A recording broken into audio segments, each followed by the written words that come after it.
Conceptual PowerPoint. I got it. Don't be messing my computer out. He knows that if I touch it, certain things are going to go wrong. Sorry, John.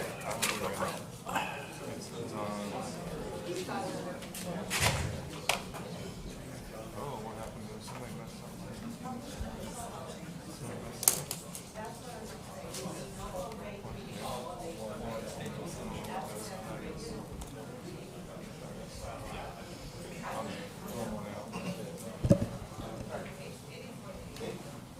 You guys trying to test me, but you're doing.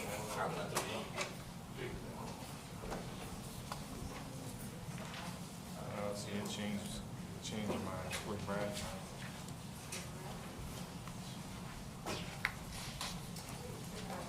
I think it has something to do with this part or something. Don't you think interesting?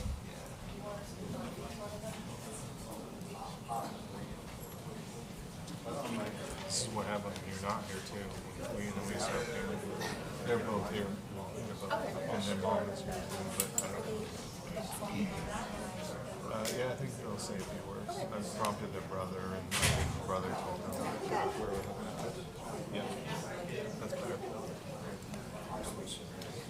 What's the donation For a village. is that coming? He's not. He's a principal. They had suicide last night at school. So it's No, I asked. We went to high school. oh, really? Same class. The father? No, they're taught. Well, you're not young enough for that. Same class. His dad called football games when we were in high school. That's good. Oh, too much. Right there. Perfect.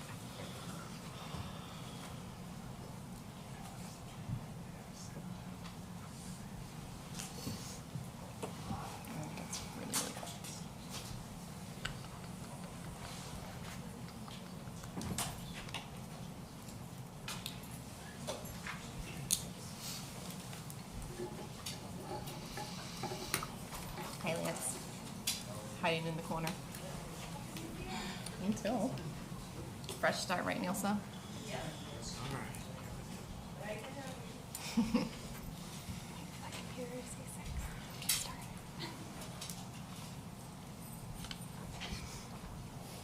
All right, it is 6 p.m. I'll get started. It's our January 12th, 2023 regular council meeting. Laurie, can I get roll call?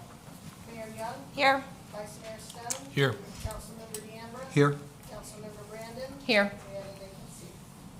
Okay, and the invocation and pledge of allegiance will be led by Councilmember Brandon tonight. Thank you, Mayor. If you all bow your heads with us. Heavenly Father, we ask you for your ever-guiding strength for our families, friends, our first responders, all of our military, and all of our leaders that are doing their best to make this country great. May we all work hard to live strong, smart, and work together as a village to provide a quality of life for today, tomorrow, and all of our future generations. May you touch the hearts of our youth and help them through their life as they grow and find their way. Please watch over our wonderful village family as we continue to work together and live the best life that we can. We are so thankful for all of the blessings that you give to us. Amen. Amen. Please stand. I pledge allegiance to the flag of the United States of America and to the republic for which it stands, one nation, under God, indivisible, with liberty and justice for all.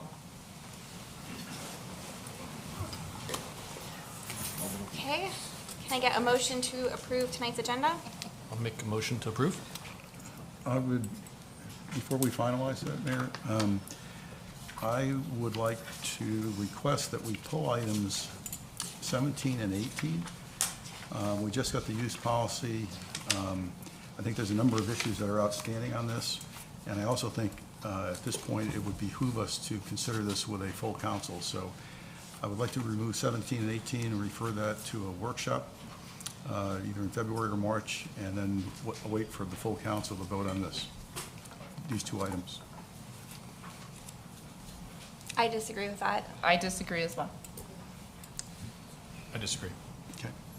Okay, and then actually I do think we need to add one more item to the agenda. It is a support letter for Martin County, so we'll add that to the end of the agenda. At We the have a end? Motion to approve, yeah. That's fine. Motion to approve that? Make a motion to approve. I'll second. All in favor? Aye. Okay, first on deck, we have a presentation tonight from the US 1 Bridge Replacement Team. Hi, good evening, everyone. I'm Angel Gardner. I'm the Community Outreach Specialist for the US 1 Bridge Replacement Project. We welcome the opportunity to be able to speak to you all again. About a year or so ago, we came to you guys and wanted to introduce you to the project. Now we're about a year in, and so we wanted to come back and give you an update because we have a big milestone that we're reaching. So we want to give a quick update for you and let you know how that's going. With me today, I just want to introduce our team. We have Father Bartholomew, he's the FDOT project manager. We have Virgil Versace, he's our senior project engineer. Scott Case, one of our project engineers. And Yaro Concepcion, he is also one of our project engineers. So I'm going to hand it over to Virgil, and he's going to take it from here. Thank you.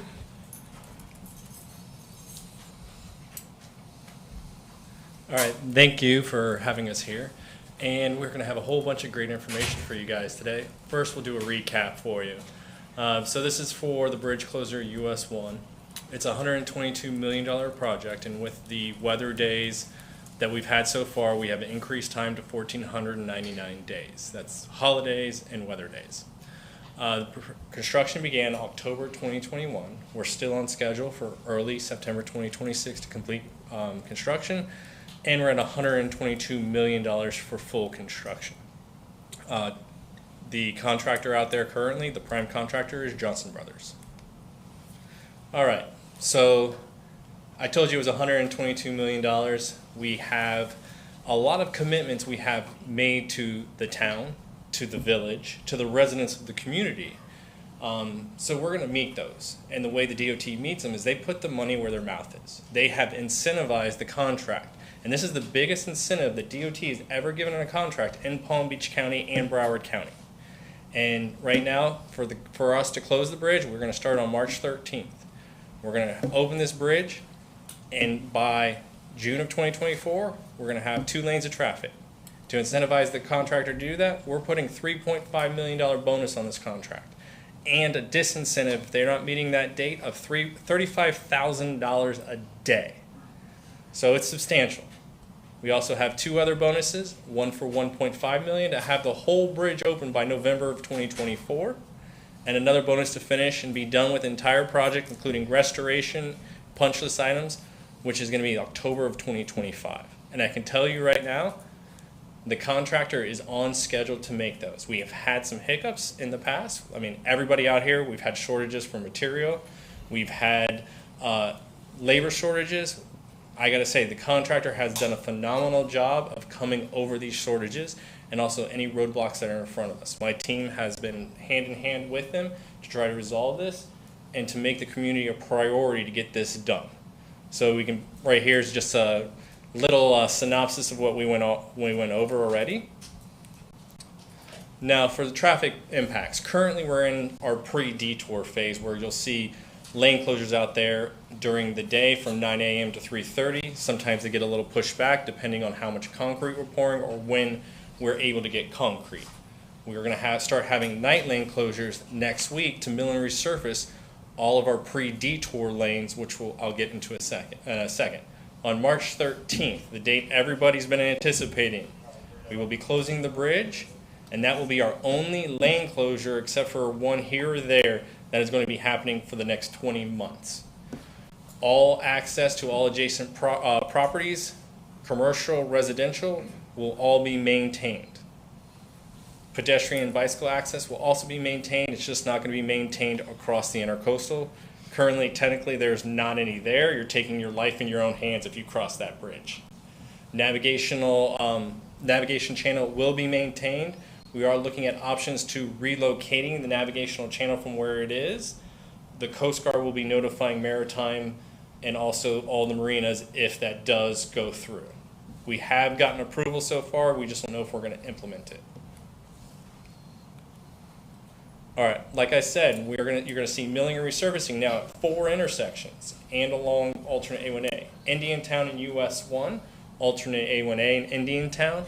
Old Dixie Highway, you've seen that intersection already be reconfigured. It's almost to its final configuration. We're just missing some signal items we have to button up, and then resurfacing and striping. And then US 1 and alternate A1A, where we're adding additional capacity at all these intersections for the movements to get back to US 1. We're also adding a smart work zone. I can tell you all of our smart work zone and ITS infrastructure should all be up and running by the middle of next month. All right, what to expect during the lane closure? Well, I guess we all know the big thing, the bridge is going to be closed in demo. We're going to do ongoing coordination with the town, with the village, with the residents. We have pop-up meetings. We have a very robust public outreach, which Angel will get into later. We have 24/7 monitoring of the detour route. We're going to be adjusting signal timing as needed. That's the whole purpose of a smart work zone, is we can adjust instantaneously and not have to wait 2 or 3 days for the information to come into the field. We're holding these bi-weekly meetings with excuse me, you probably aren't going to understand the acronyms, but we have an AMP contractor, we have the TMC.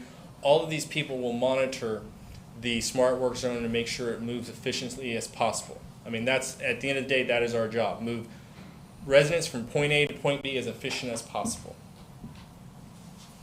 And then bridge demo and reconstruction. Oh, now it's not working after I hit the microphone.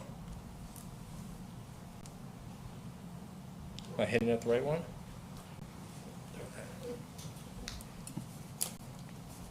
Oh, battery must have come loose. Are you able to hit it?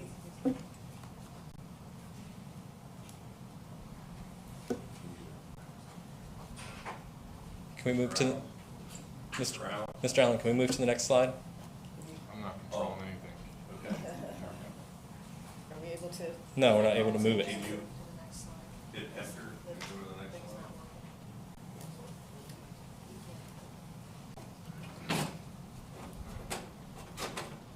Monkey hands here made the microphone not work, or the clicker. I'm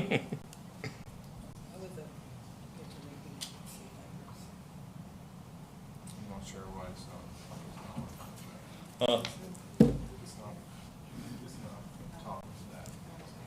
Do you have your phone so I can see it?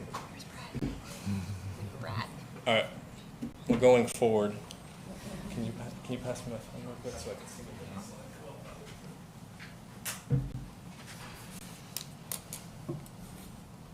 Gotta love technology.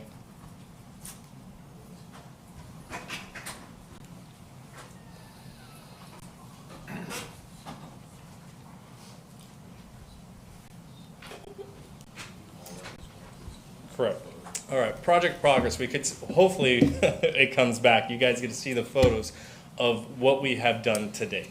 And if you've driven there, you've seen it. You've seen the reconfiguration at Old Dixie Highway. You haven't seen any of the major work at alternate A1A US 1 yet. That's going to start probably the end of this month. You could definitely have seen the widenings that we've done if you've driven down there, at Indiantown alternate A1A, US 1 in Indiantown. Tomorrow what we're going to be doing is we're going to be filling in those gaps that are remaining with asphalt, and then next week you'll start seeing the final configuration of striping go into place. So here's a couple pictures from the March and December. Just go to the next, slide 10, if you can. And then on the bridge itself, if you've driven the bridge recently, you can actually see the east side of the bridge now extending above the existing bridge. Now, the layer that we're pouring and we formed on the north side of the bridge, that is actually your roadway deck level. And remember, if you remember from your past one, that's 17 feet above what it currently is today, reducing the openings. We have driven the 12 piles now, or 10 piles on the east side. We have 6 more piles in this phase to drive, and then we'll be done driving all the piles that are making the most noise. Once we do that, you will start seeing the bridge actually come up on the west side, or the east side, sorry, the east side, and then we'll progress. Hopefully by that time, we'll start demoing the interior of the bridge out. Go one more. You got it? You talked about this one? Yeah, we talked about this one. So that's, I'm up next. So community outreach. So, you know, for this project, you know, our goal was always to make sure we were out in the community and letting people know throughout the project what was going on. And so I think we've fulfilled a big part of that goal over the past year. We've done nearly 20, or participated in nearly 20 community outreach efforts. And part of that included our coffee with the project teams. Hopefully some of you all attended. Mayor Young, I know you often attended. We would appreciate that. We also met with community groups, homeowner associations, condo associations. And we also sent out regular updates so folks who can attend our meetings still have an idea of what's going on with the project. We're going to continue that effort, basically. So as we're going into the bridge closure, we're continuing to do that outreach, but it's going to be a little bit more robust. We've already started our meetings. We're meeting with community groups. We're meeting with condo associations, other stakeholders who have an interest in this project. In addition to that, we're going to have a campaign where we're specifically targeting people who use the bridge and who live within a 5-mile radius of the bridge as well. We're going to have a social media campaign. We are going to have another open house. So if you guys attended the open house in September 2021, come back because we're specifically going to address the bridge closure and any questions you might have about that. The dates for those are February 28th and March 1st. So we're going to continue this effort. You're going to continue to see us out in the community, and would love to see all of you participate. And with that, we'll take any questions. Thank you very much. Any council comments or questions? I've got a few questions for you. You talked about the areas that people are going to be utilizing once the bridge is closed, but I know previously there's been some concern expressed about people cutting over on County Line over to Old Dixie, and then coming down Old Dixie rather than coming down US 1. Old Dixie at this point is primarily, not exclusively, but primarily used by residents. So you've got a stop sign at Old Dixie and County Line. You then have the traffic lights at Tequesta Drive, and obviously you proceed through the redone intersection. Have you thought about the need to address the road surfaces as well as that traffic light at Tequesta Drive and Old Dixie, and as well as that corner at Old Dixie and County Line? Because if we have a lot of traffic that gets diverted in that direction, that's going to cause major backups in that area. That's one question. I got some others too. We'll answer this one first. We have taken some of the considerations from what you guys have told us before. We're doing outreach all the way into Hope Sound, putting BMS boards. We're actually going to be able to connect to those boards and notify people before they come into the county of what to expect for traffic, of any congestion, to hopefully detour them prior to entering. Speaking of Old Dixie Highway, unfortunately, Old Dixie Highway is a county road and it's outside of the jurisdiction of DOT, and they've limited all traffic studies just to DOT roads. But have there been efforts made to communicate with the county? We have reached out to Palm Beach County to discuss timing of signals on Old Dixie Highway and Tequesta. We've also were reached out by the fire chief talking about preemption, and we did coordinate preemption, putting some preemption devices through the detour and also up into Tequesta to move traffic through when they're triggered. And the fire chief has shared that with us, but I guess you were talking about the automated traffic control. So preemption for emergency vehicles is one thing. It will override the signal timing. Once you trigger the preemption, the whole way. I understand that, but that doesn't address the issue of traffic backups when there isn't an emergency vehicle there. And that's why I'm asking, because you're right, we raised this before. We raised two issues. One was trying to divert as much traffic over to 95, north of Jonathan Dixon Park, and you just addressed that there's going to be boards and signs up. But the second thing was, again, that what could be perceived as a shortcut around the US 1 issue. And we were hoping that there would be, ongoing conversations with the county, and that you guys would be able to reach an agreement. We've had ongoing coordinations with the county, asking them to reach out and look at the timing and do it. They have committed to that. But beyond that, there's nothing we can do. Okay. there's a sign on the east, on the west side of US 1 coming south, just south of the village line, that you've got the structure up for, and I'm assuming that's going to be an automated sign? Yes, So that'll be effective with the 3/13 closure date? correct. Okay, that'll be up and We're running. waiting for that one. We're waiting to get power because of all the electronics in the sign. Okay, all right. Yeah, my only concern, well, my biggest concern is, again, that county line, Old Dixie diversion, and I'd be curious as to exactly what the county's response has been, and if there's something more we can do in terms of working with them to ensure that that alternative routing, works in light of what's coming. Correct. We can go back through our records and definitely reach out to you and get you updated. Okay, all right, thank you, appreciate it. You're welcome. You had a couple other questions? No, you actually, the Hope Sound was one issue, the traffic coming south. You said you guys have been, you're going to have signage up there, and hopefully you've been doing community outreach in that area as well, I hope. And you've already discussed a number of other issues. I guess the only other question I have, and I don't know that you guys are involved in this per se, but do you guys have any insight into the timing on Brightline, and if they're on track to complete their work? We have very little. Okay. Whatever you receive. I mean, I get construction advisories, but I couldn't tell you about their timeline. Okay. So the only question I had was, you mentioned you were on track today for the scheduling of the construction of the bridge. The biggest feedback I get is the lane closures, which were all supposed to be in prepping for the detour of the bridge. Are you on track to open up all those lane closures, so you won't be doing the bridge and lane Correct. construction? All the lane Okay. to close the bridge, we have to have all the lane closures out and everything done. Okay, so there should not be any overlapping. 'Cause Nope. people are going to come at you with pitchforks, and including Yeah, myself. we completely understand. We've actually gone to the point where we're trying to talk to the Coast Guard and also DOT permits to see if we can put moratoriums in place during peak hours for bridge openings, or to prevent permits from closing those lanes during the day that aren't, because whatever lane closure goes in there, it's going to affect and have a ripple effect down the road until 6 o'clock at night.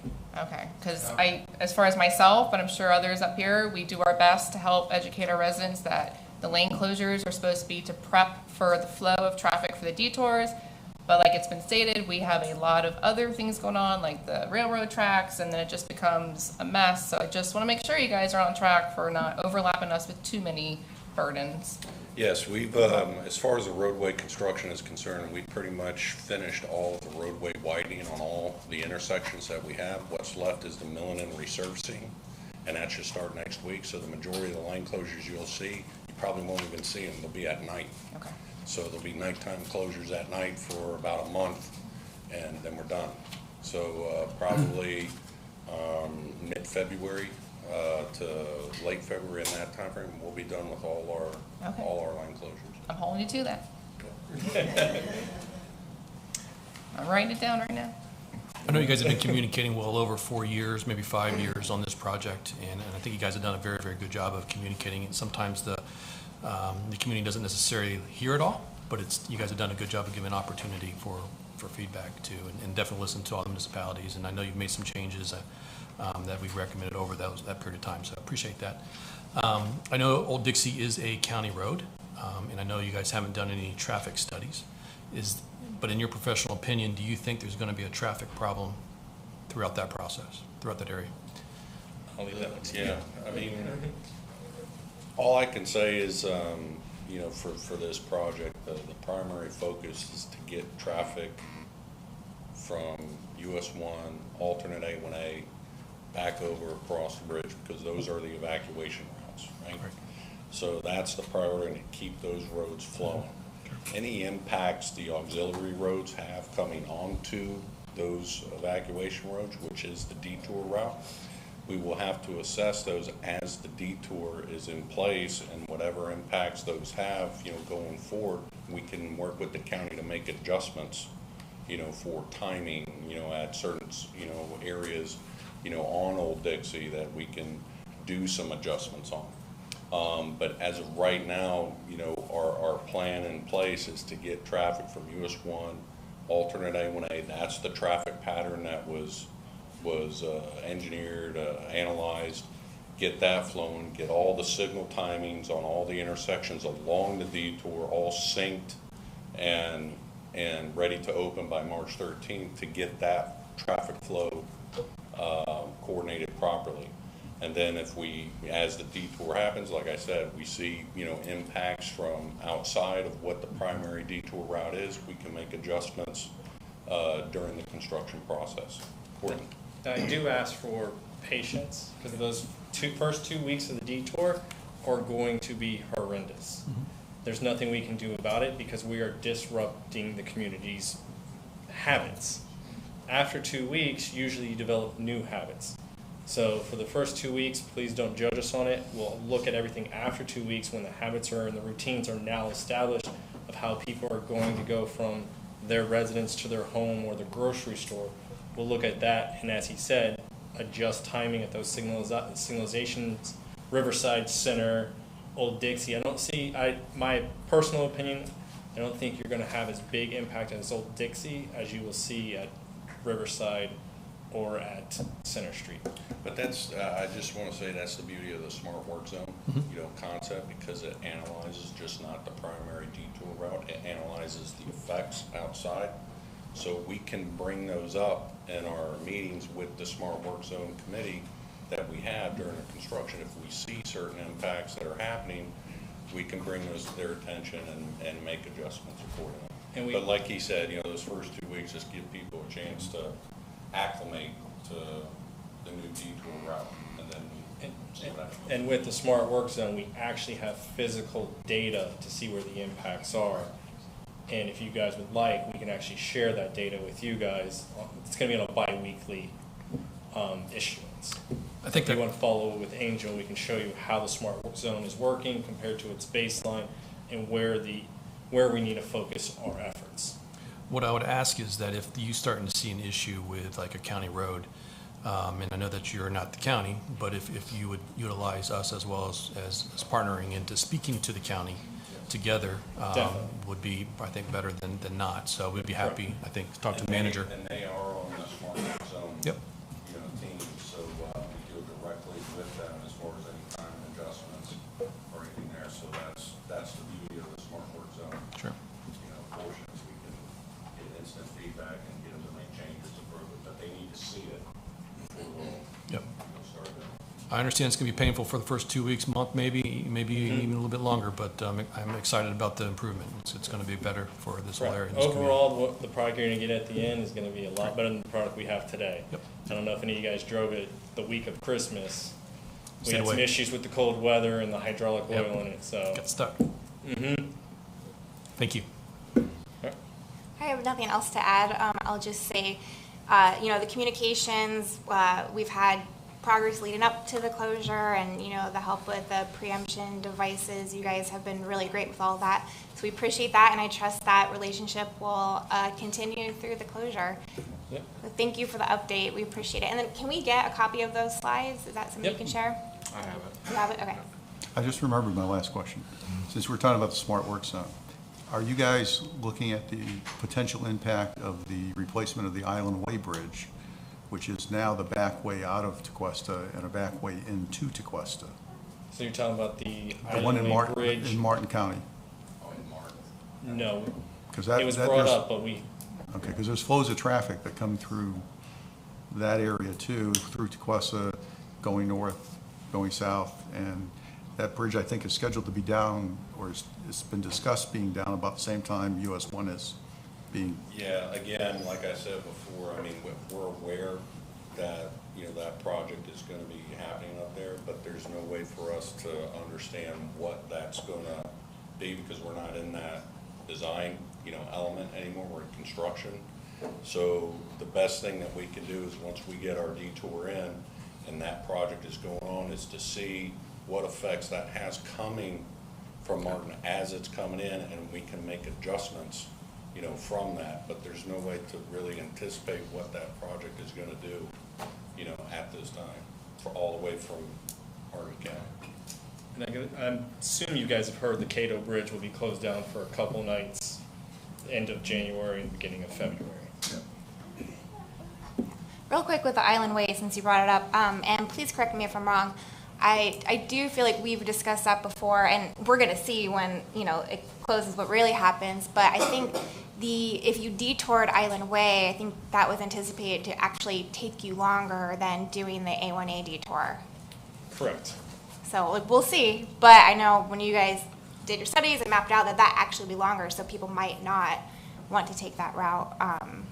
We shall see. So the fastest route's going to be alternate A1A and actually going past Indiantown if you're trying to get to 95, because you're going to have the Island Way Bridge, then you're going to have another construction project that's going to come on later, which will be on the 95 and the bridge leading up to 95 right after Island Way. Do these agencies just not talk to each other? The projects are pretty far away.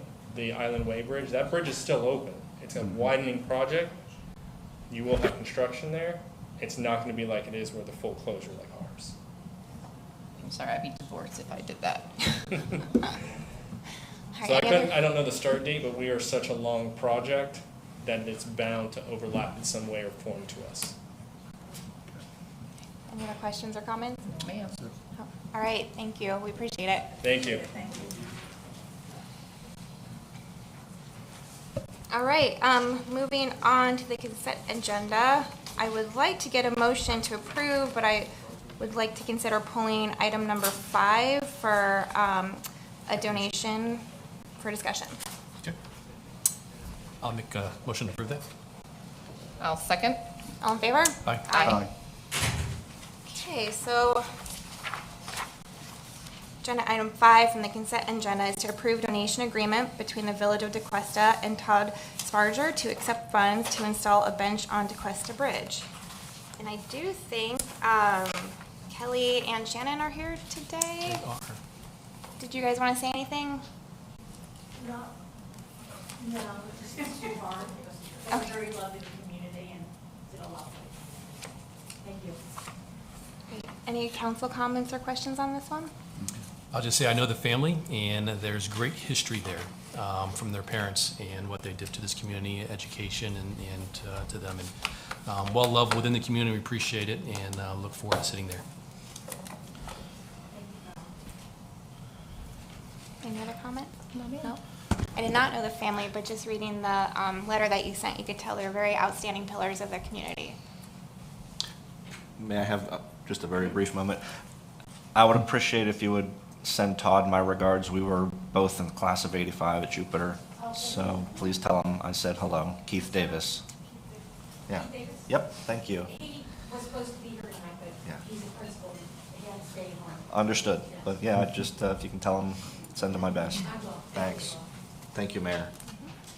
All right, can I get a motion to approve? Make a motion to approve. Second? All in favor? Aye. Okay, moving on to communications from citizens.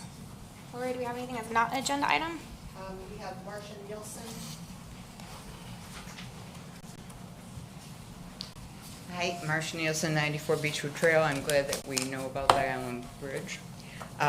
The website for Martin County says that it's going to be demolished, so I don't know, maybe there'll be some way to keep it open.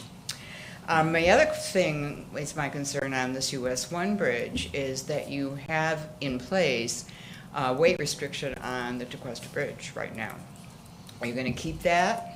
Because now that's going to be a place where people are going to want to go. And if you restrict it, you're going to have to really enforce that ordinance, because people who have too many axles and over the weight limit are going to probably try to use that bridge. So I think that that's a concern that maybe you should monitor. Okay, thank you. That's all I have for general comments. Okay, any other general comments from the public? All right, moving on to communications from council. Councilmember Brandon? Okay, well, since that was actually kind of brought up, I was going to maybe mention it behind the scenes, but since it was publicly brought up, we did have some, in our neighborhood on the west side, we did have some car carrier semi-trucks that were trying to maneuver through the tiny roads of the country club. And interesting enough, they were actually trying to go towards Tequesta Bridge. And after watching them struggle, we did have to tell them that they can't go out that way. And they said, we can't go east. No. So unfortunately, maybe it's not known as much in the trucker world. But I just wanted to touch base on, we have a new year, we have a fresh start. It's always nice and exciting, especially when it's cold out and everyone gets a little frisky, and the dogs and the kids. But I want to thank our public safety for everything that they do for behind the scenes, because we see them at Publix and we see them on calls and we see them pulling people over for safety reasons and talking with the kids. But they actually do spend a lot of time behind the scenes in training and working out on their physique to make sure they are in tip-top shape, and we keep them at a high standard for obvious reasons. So I just want to take the time to thank them for all their work that they do behind the scenes and that we appreciate it. And I'd also like to thank the officers that spend time not in the village but working on behalf of the village. We do have some officers that work with other departments, and the village gets a foot in the door in some really good safety precautions such as drug enforcement and other areas, and it allows us to have an idea of what's happening in the world around us, and we can make sure that the village is being safe on all angles. And I really appreciate them doing that, because we don't get to see them a lot because they're out and about in other areas, but I do appreciate it. And here's to a good year. That's all.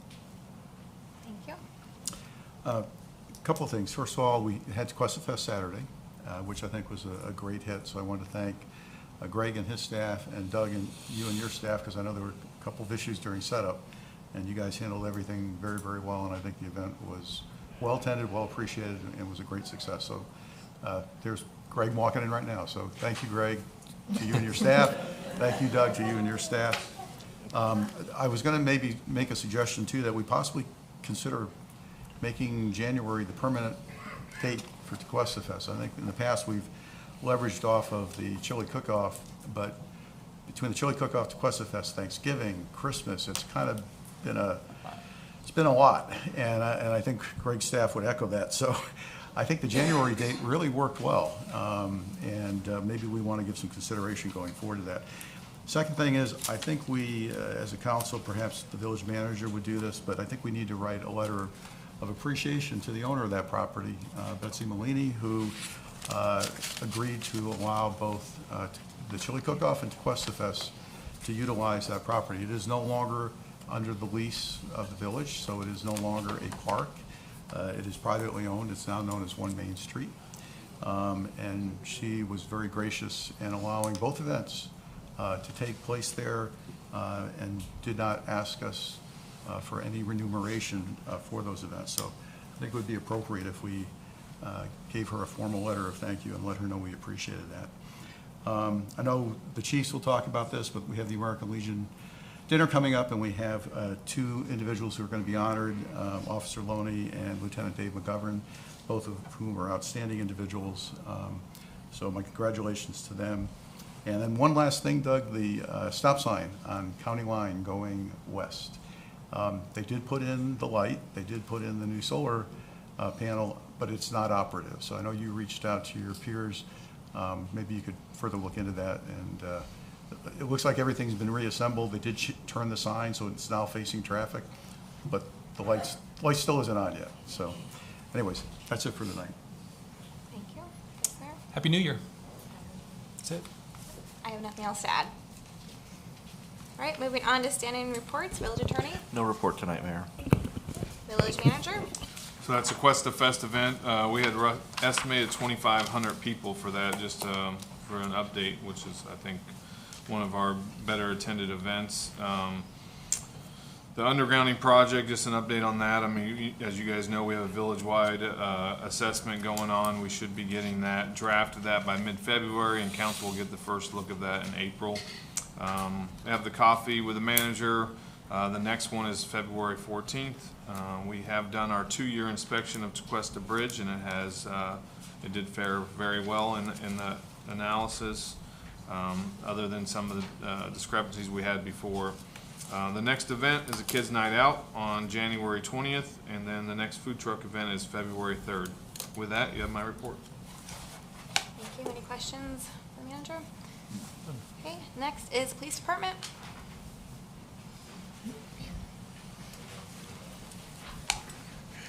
Evening, Mayor, Vice Mayor, Council. Before you have some of the highlights of the month, we had our Santa Parade, Jupiter to Cuesta Christmas Parade. In regards to meetings, I had the Chiefs meeting, senior staff meetings. In regards to training within the department, Corporate DaCosta went to crime prevention through environmental design, taser training department-wide, psychological behavior training of school shooters. Unfortunately, it's a training Officer Ramirez that attended. Motorcycle training and parade ceremony that was held by the Palm Beach County Sheriff's Office with Officer Breslin, which will allow him to be a part of escorts or any dignitaries that may come to the village in or out. He can be a part of that. Just a couple of things I want to highlight is one thing that a couple of things I'm proud of. And Tom Jarrell's here, and Tom's usually not here, but Tom is one of two officers from the Village of Tequesta that went to Northport right after the hurricane to help assist. I was actually in Orlando this past Saturday, Sunday, and Monday, and the chiefs were up there thanking the different agencies, and Tom is here, so I want to take the opportunity to personally thank Tom for that. He's always someone that always, whatever we need, he drops in, he helps the agency out. Next Thursday, I'll be sworn in once again as the chief of the Palm Beach County Chiefs Association. I ran unopposed. I don't know what that says, but I'm looking at it positively. Just something I want to touch base about track, and Mr. Bradford's here, and I'm glad, and this is one of the reasons why we put track together. Our Tequesta Residents Action Committee is, two things came out of it. As you all know, about a month ago, Jupiter had an incident which turned out to be false about a possible abduction of a child. Immediately I was on the phone with Chief England from Jupiter, coordinating to see if there's anything we had to be mindful of. We put something out there on Facebook. But one of my track members, Peter Allen, actually brought up the fact that not everyone has Facebook, and is there something better that we could put in place? So with the help of Laurie McWilliams, our village clerk, we have the code red. What we did is we did a subgroup for all the schools. So anything that touches upon a school, I can get an immediate notification via email, text, and phone directly to the schools, so they all know something specifically going on to the school.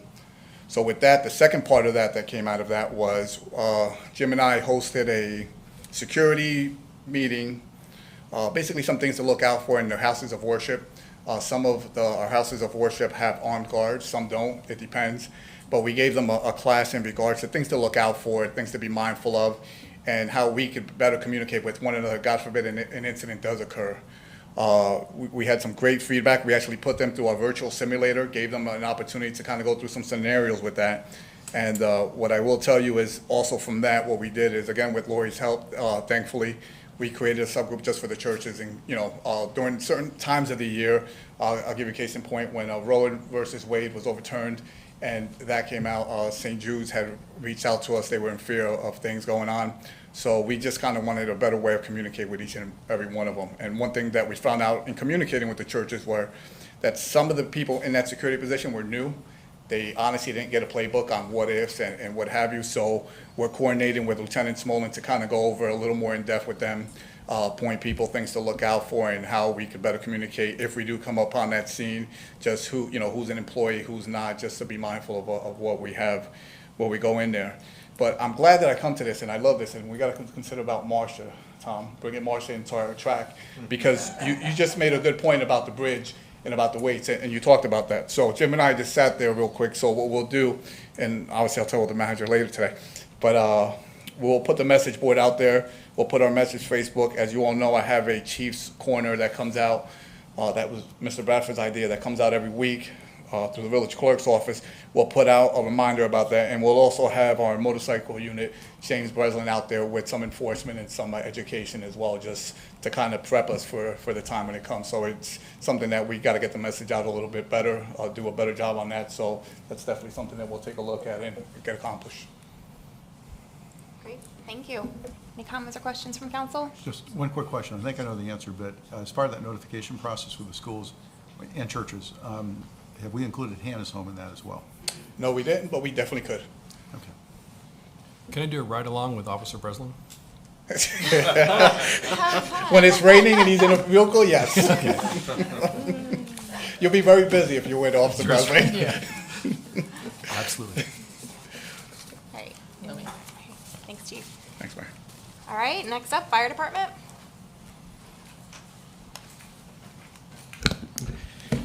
Happy New Year. Good evening, Mayor, Vice Mayor, Village Council, Mr. Manager, Mr. Attorney, and Village Clerk. You have my fire department report in front of you. We had a pretty routine December in that we attended all of our meetings, training officers meeting. The Palm Beach County Fire Chiefs had their installation luncheon. That's actually where all the other groups come in and install their officers for the coming year.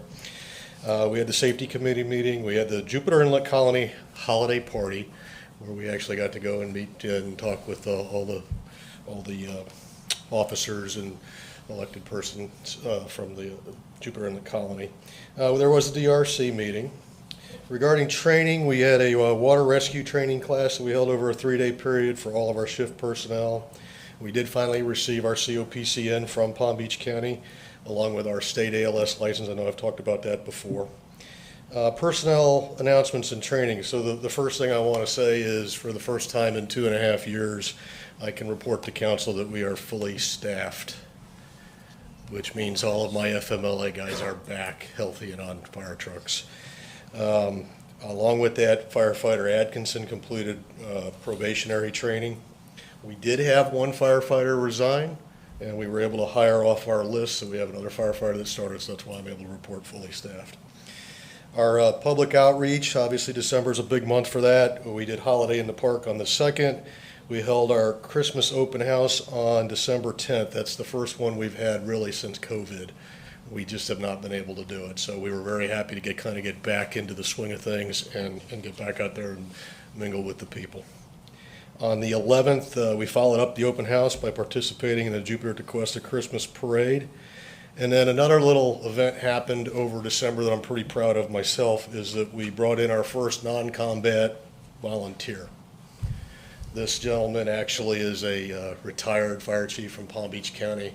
I've known him personally for many years, and he came to me and said, I really want to be a part of the department. And I said, well, I've got this non-combat volunteer program that I'm trying to get off the ground. And he said to me, that sounds exactly like what I want to do. And I said, Rick, that's not what I'm talking about. I want you to run it. So he's going to coordinate it for us. He's going to report to Lieutenant McGovern, and we're hoping to get up to 5 to 7 people. So if there's anybody here in the audience tonight that would like to help out the fire department, it's a non-combat position. You'd be helping out in the office. You'd be helping out at our pub ed events like the open house, things like that. If you have any special skills, I'm sure we can put them to use. If you're a good photographer, if you were a former teacher, anything like that, we can use you. So please come by the fire station and see us. One more thing, obviously the American Legion is going to honor our Lieutenant David McGovern for his work over the last year. So that'll be on the 21st at 6 p.m. So that's a big deal to us, so we'll be there. I can report, obviously, that hurricane season ended. I'm feeling pretty comfortable saying that, so it's not often you get that from me, comfort about that, but we are done with that for at least a few months. We do have another flood class we're trying to put on here in the coming months, and we have ordered all that equipment that council approved here a couple months ago. So the traffic preemption equipment that you guys kind of talked about a little bit, I expect the delivery of that really within the next week. Our Zoll monitors are in, and the guys received training yesterday, so that's happening. And then our SCBA refill station also ordered, and we anticipate installation also in February. So we are moving forward on a variety of things, and what I find with most of this right now is I'm waiting for other people to do something so that I can do the next step. And in the meantime, we'll keep working hard. So that's what I've got. I hope you enjoyed the pictures of the truck. I actually got some new ones in today, and I can't share them with you, but you'll see them soon enough. So we're excited about that too. So any questions? No, we're good. Sounds good. Thank you, Chief. Thank you. All right, next up, Utilities Department. Hi, good evening. Happy New Year. I'm Marjorie Craig, the Utilities Director. You have the report in front of you with the status of El Portal and the DEP revolving loan and our vulnerability assessment. I talked about that last time, and then we have the dashboard. And I know there was a question last time about and we figured out it was the scale on the monthly revenue. There is also a year-to-date cumulative revenue part of the dashboard that shows that we're tracking along this year, and a comparison in the lower right-hand corner comparing last year to this year to the far right-hand corner. And it shows we're up on revenue. Yay! Oh, I'm sorry. And it breaks it down by customer class, so you can see that there was less water used and less water sold, of course, during this time of year. So we also have the cross-connection and control program. As you know, we've been working on that. We hired someone from the outside to help manage that. I personally looked at the database and have sent it back because it looks like there's some duplication to make sure that we're tracking the numbers correctly. It is a marathon and not a sprint to get folks into compliance, education, making sure they understand the concerns about not having a backflow preventer. And it is something that utilities face across the state, not just Tequesta. It is something we're committed to do, and we're moving forward with education and getting people into compliance. And although it looks like it might be about the same, it did eke up a little bit. So we've gotten more into compliance. I'd love to see it a little bit farther up and hope to track that along. That's the plan. Also had a couple questions about PFAS. I've received some emails, some articles. A recent article was really encouraging to me where Maine is restricting the use of PFAS in things such as cosmetics, agriculture. PFAS compounds have been used for over 50 years in Teflon, coatings, containers, curling irons, clothing, fire retardant clothing. It's been used, we've been exposed to it, and they are really starting to limit that across the United States, so that's really encouraging because those things eventually affect the water supply, and we are expecting EPA to come out with a new guideline or new rule, and we'll be testing for that, or we'll be required to be testing for it in December of next year, but we plan on moving forward sooner than that as well. So I'm on a statewide committee for PFAS and regulatory concerns. I also was recently elected the chair-elect of the Florida section of the American Water Works Association. So next year I'll be the chair. And we are members of the statewide utility councils for water, wastewater, stormwater, and the Southeast Florida Utility Council. So I'm monitoring it. I'm a judge on graduate level papers. I'm sorry, not graduate level, that too, but also statewide when they submit their papers to the conferences, I review those and judge them, and have read the technologies that are available. I was called today to ask if we would be willing to sponsor some senior students at FAU for a project studying PFAS. And I talked to the manager about that, and we're very excited to be doing that. It doesn't cost us anything, and what the students will be looking at is what possible technologies we might use and look at our water and come see our site. And to me, this is great. If we can encourage students to come here to Tequesta and see the wonderful village that it is. And I want you to know that our water meets all state, federal, local drinking water standards. And I'm proud to be the utilities director here. I chose to come here. I'm very proud and very committed. And if you know me, you know I have a passion for utilities. And just excited to move things forward and get things done here. So we do, because about 60% of our water is treated through a reverse osmosis plant. We have two plants. We have a filtration plant and we have an RO plant. The RO will remove those constituents. So, of course, we'll test for everything. And I'm going to have to start putting pictures in my monthly reports, because that's, Chief, that was excellent. Thank you. Do you have any questions? Comments or questions? No. Just one quick one. Is the interconnect still open to Jupiter Island? It still is open, and they paid the outstanding bill, and so we're still providing some water to them. Do you have an ETA on when? I don't, but I will provide, I'll get one for you. I'll get an update. Okay. I was in contact with the utilities director over the holidays, but not this past couple of weeks. Okay. Thank you. Thank you. All right. Now moving on to the regular agenda, old business. Item number 10 is ordinance number 16-22, second reading. Please.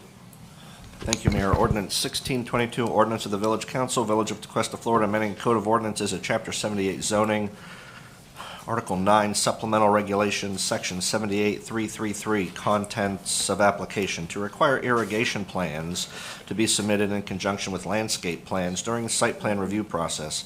Section 78.393, definitions, to revise the definition of the term canopy tree. Section 78.397, prohibited plant species, to revise the common and Latin names for listed species and add additional species to be prohibited in the village. Section 78.402, landscaping on single-family and duplex lots, to require submission of landscape plans and irrigation plans prior to issuance of a certificate of occupancy, and increase palm tree height from 12 to 16 feet, require 50% native trees to be planted, and require one shrub per 500 square feet of site area, with 50% of those shrubs and hedges to be native species on single-family and duplex lots.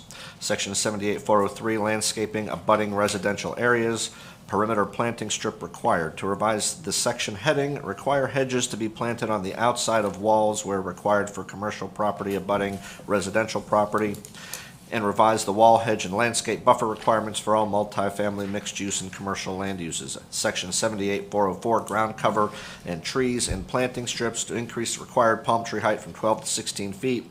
In Section 78.409, landscaping around principal structures, to revise regulations for landscaping around these structures, providing each and every other section, subsection of Chapter 78 shall remain in full force and effect as previously adopted, providing conflicts clause, severability clause, authority to codify effective date, and for other purposes. This is second reading. This comes back to the council edited at the direction of the council. At first reading, this ordinance included an additional section that dealt with some off-street parking requirements. That section has been removed per council direction. Thank you, Keith. Nelson, Lance, you guys have anything else to add? Yes. Good evening, Madam Mayor, council members. Hope you had a wonderful holidays. Happy New Year. So, as our legal counsel mentioned, this ordinance was already heard in the December 8th meeting. Along with this ordinance, there was also heard another ordinance and the design guideline. Just as a quick summary of what happened on the December council meeting, our legal counsel, Keith, put together this memo summarizing the background. So just in general, the design guidelines were adopted, number one, with the direction to modify the design guidelines to be consistent with the two ordinances, and also to remove reference to the green building design. With regard to Ordinance 1522, which we will hear later, which is now Ordinance 222, as you recall, so that was was not adopted at first reading. So we will hear very soon the first reading of that ordinance. This specific ordinance, 1622, was adopted at first reading, but also it's been in front of you with the changes that are very clear here on this memo. So Lance will go through if you have any question with this specific ordinance. Good evening. I believe Keith summarized it pretty well. Essentially, the major changes for this is just the removing of the guest parking section of the ordinance. Nothing more. Everything else is consistent with the previous ordinance heard in December. That's all. Okay, thank you, Lance. Okay, any council comment or question? I've got two questions. Section 78402A1.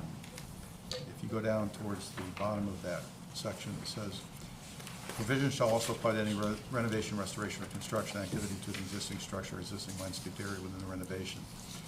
And it says, renovation, restoration, or construction activity value greater than 50% of the assessed value of the existing structure. So that's an easy one.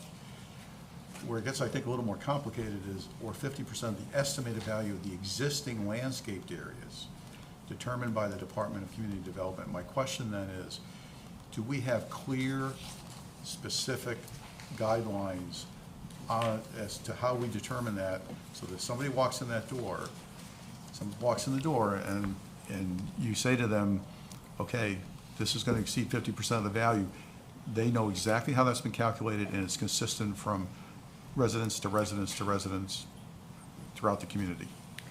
That's a great question. That's part of the existing code, and if we have that instance, we will work with our landscape architect, Mr. Steve Parker, is right here. He can also assist with that question. Mr. Parker? Yeah, I guess what I'm suggesting is that, and I realize this is part of the existing code, but what I'm suggesting is that we need to have very clear, well-stated guidelines, so it doesn't appear that that determination is subjective, that somebody coming in asking the question, well, how do I know? You can give them some real strong guidance as to how they can know, how they can get that answer. We always try to be consistent. It's not very common that we will have that question. I've been providing service to the village of Chicuesta for 12 years, and maybe there was one time that a person asked that, but definitely we work with the building department, we work with Mr. Steve Parker to give direct directions.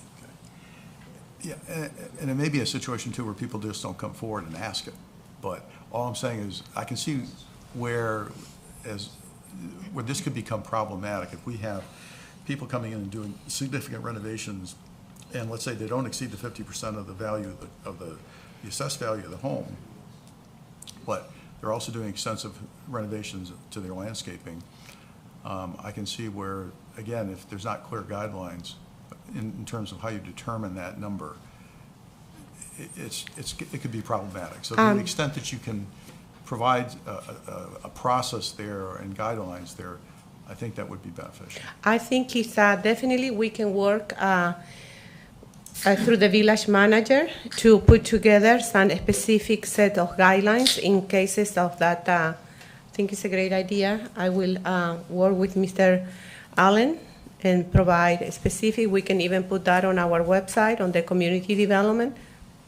Okay. And then the other item I wanted to bring up was subsection 4, where it says, if good cause is shown that there's not a need for automatic irrigation facilities, this requirement may be waived by action of the village council. I'm wondering if that determination should not be made initially by code and community development and only come to council if there's an appeal. I don't know why we would need to be sitting in on that in the first instance. Can you please hand? This is section 4. That's existing code language. Yes, I know it is. And we can. Should have paid closer attention to it the last time we read this, but Yeah. I'm just not sure it needs to come to the council firsthand. I think it would be better if you guys rendered a decision, that if they weren't happy with it, then they could appeal it, but I don't know why the council would need to be the first resort. Well, if council has a direction, Mr. Davis, if you wish to change.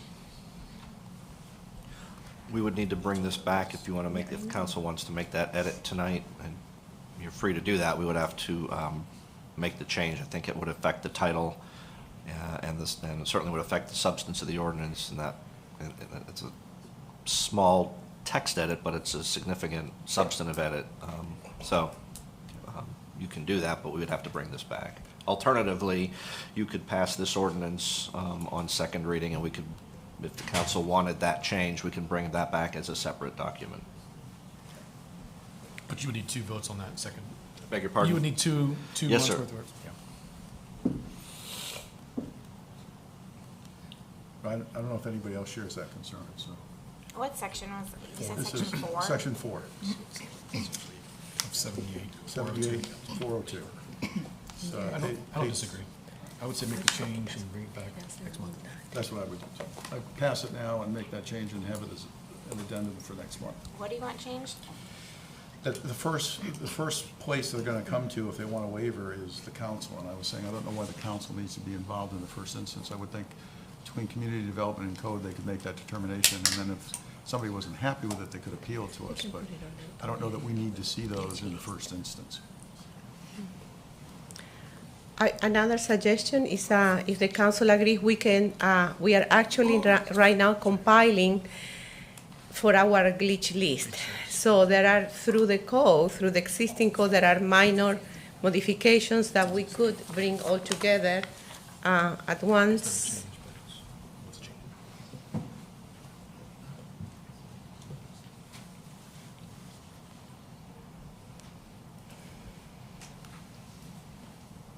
How long has this been in the code? Excuse me? How long has this been in the code?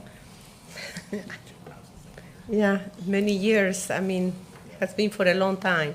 Has it been an issue? I agree with you. Hang on, I can that tell you in just a minute. It's been in the code for a long time, and it probably hasn't been an issue. I don't know that for sure, but because we're requiring a sprinkler side of things, this going forward might be somewhat of an issue. It hasn't been because we haven't required it.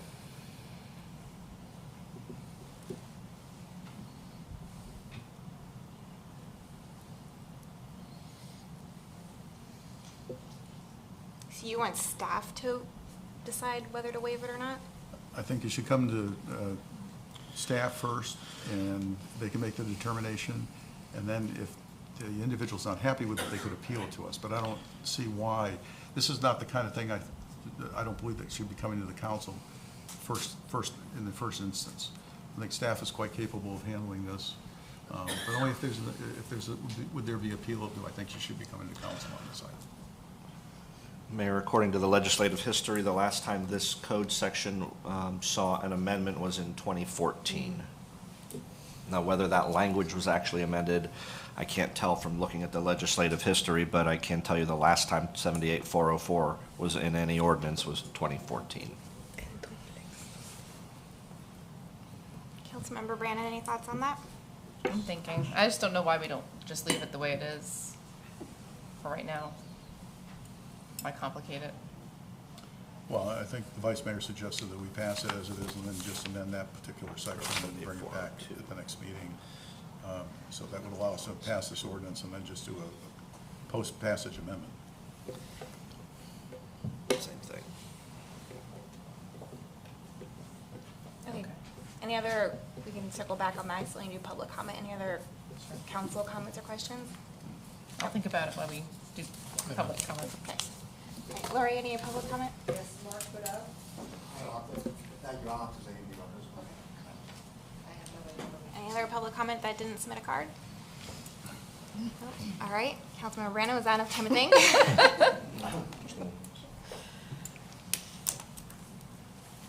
I think the motion is pass this as it is, and then we would address it separate. We have another reading, so I'll pass it as it is. No, this is second reading for this ordinance. We would amend it. We know there's a change. Pass this as Okay. it is, and then do another revise this ordinance again, and do another first reading and second reading with these Yeah, changes if we. just to amend that one particular area. So I'm gonna say we don't do that. Yeah. I'm gonna choose to pass it the way it is written tonight. Which we are. That's the recommendation. Yes, that's, okay. And then we bring it back, and then on that specific language of removing that, we would vote 2 more times. That's fine. I'm fine with that. Okay. Okay. All right, can I get a motion? Is that your motion? That's yours. That's my, It is your motion. so the motion is that we pass this as it is, and we come back and address that language in 78,402, Section 4, with respect to the council being the first entity should the issue of automatic sprinklers become an issue. I'll second. All in favor? Aye. Aye. All right, moving on, agenda item 11, ordinance number 02-23, which was first reading. It was formerly ordinance 15-22 last year. Thank you, Mayor. Ordinance 0223, ordinance of the Village Council, Village of Cuesta, Florida, amending the Code of Ordinances at Chapter 78 zoning, Article 1 in general, Section 78-4 definitions, to create a new definition for the term design guidelines. At Article 6, Schedule of District Regulations, Section 78-143, Schedule of Site Requirements to revise front and side yard setback requirements for the R3 zoning district. At Article 6, Schedule of District Regulations, Section 78-175, R3 Multifamily Dwelling District, to make reference to design guidelines as a tool for completing development applications for properties in the R3 zoning district. And at Article 9, Supplemental Regulations, Section 78-289, Location of Accessory Buildings, to provide additional regulations for accessory structures and buildings east of Beach Road. And at Chapter 22, Community Development, Article 2, Community Appearance, to amend Section 2282, General Requirements Relative to Site Plan Review, to make reference to design guidelines as a tool for completing development applications for properties in the R3 zoning district. And at Chapter 10, I'm going to read the title. And at Chapter 10, Animals, Article 3, Sea Turtle Protection, Section 10-67, Sea Turtle Protection Plan required, to adopt Palm Beach County Turtle Protection Regulations, providing that each and every other section and subsection of Chapter 10, Chapter 22, and Chapter 78 shall remain in full force and effect as previously adopted, providing conflicts clause, severability clause, authority to codify effective date, and for other purposes. This is first reading. Yes. Good evening. As the memo prepared by Mr. Davis explains clearly, the changes from the ordinance that was heard in December as follows. The definition of design guidelines was edited to add language that clearly explains the guidelines are not, and in of themselves, they are not approval criteria in any quasi-judicial proceeding, but rather are meant to be a tool to be used by applicants in meeting the existing aesthetic requirements contained on Chapter 22, Article 2 of the Village Code. So the proposed ordinance has a very specific definition for design guidelines. So the other major change was that the R3, that the rear setback requirements were removed completely on the R3 district with regard to the CCR line. Remember, there was a 5 foot on the December council meeting. That is not any longer. So, and also there are new language that was placed in both in the R3 zoning code and the Chapter 22 with regard to the aesthetic requirements, and was also amended the side setbacks. So as proposed on the table, on the ordinance, there was also some modifications to the side setback. So do you have any questions? Thank you, Nilsa. And before we get started, Keith, can you maybe elaborate a little bit more? I know the design guidelines are a tool that are being added to Section 22-82, which is going to be beneficial because, in my opinion, that section's pretty vague. And to the eye of the beholder, I know I review that section when reviewing any site plan application that comes before our desk. So can you just elaborate how that ties into that section and Yes. what exactly that means?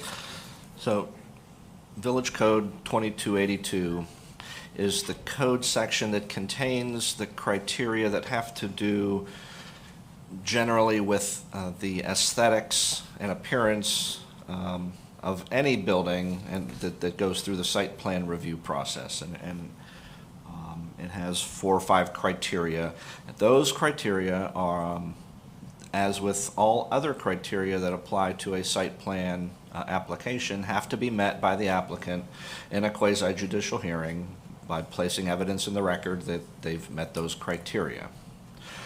That has been the code. It continues to be the code. With this ordinance, there are no proposed changes to those code requirements for site plan review approval.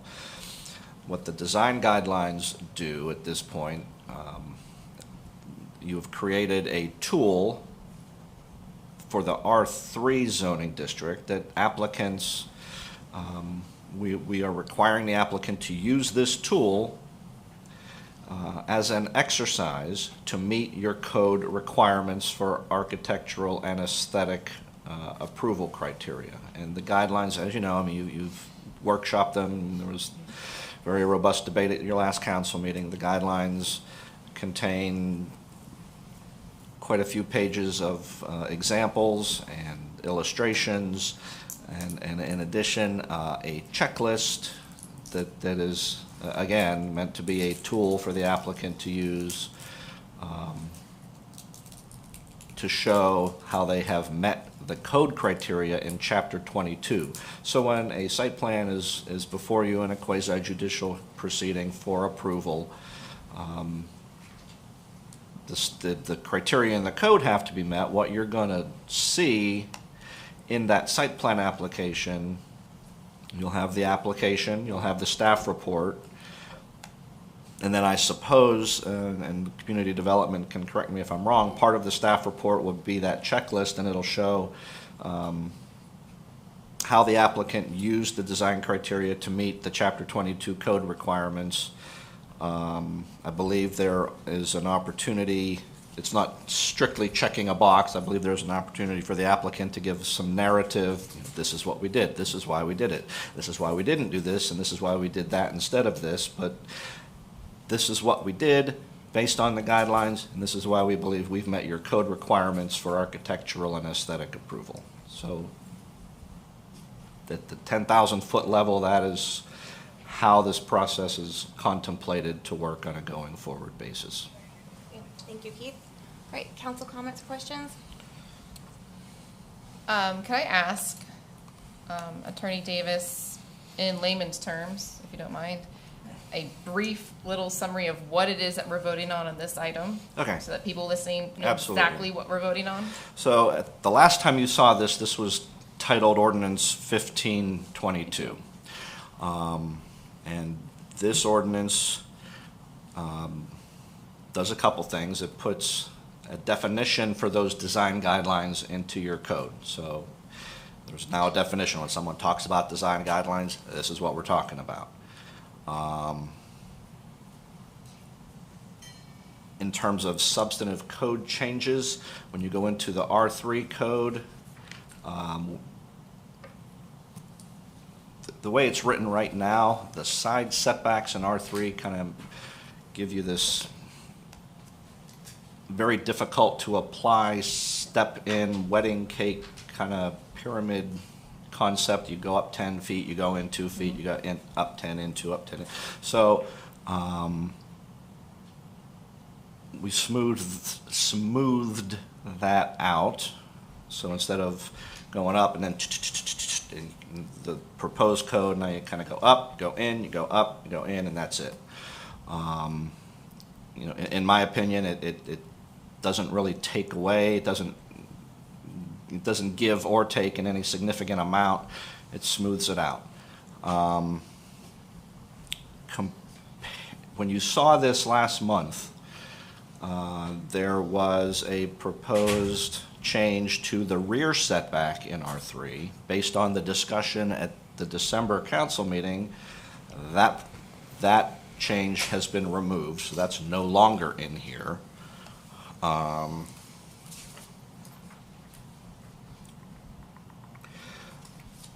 There's some conforming language both in the R3 code, which is in the zoning code, and in the community appearance code, which is that Chapter 22, and the language is essentially identical, and what it says, it sort of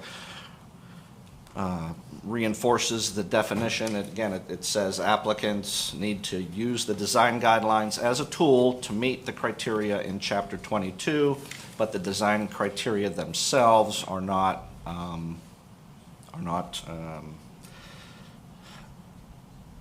elements. They're not in and of themselves approval criteria. So you would still be relying on the code in Chapter 22, but you'll be seeing the exercise that the applicant went through with staff in terms of using those guidelines to meet those code sections, and that's where you'll see that checklist and the narrative. So Okay. that's pretty much what this does. Thank you. I hope that was layman's terms enough. Yeah, just no offense, but sometimes you No, talk like a none lawyer. taken.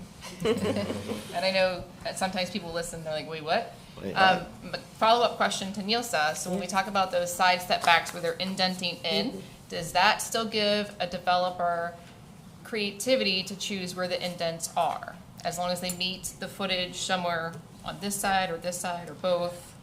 I Is that think correct? definitely they can still choose to either do the 5 feet at 40 feet height and then another 5 feet at 80-foot height, or as they have been doing so long, they just do one straight line, so they can still pick and choose basically. Okay, thank you for clarifying, thank you. Councilmember D'Ambra?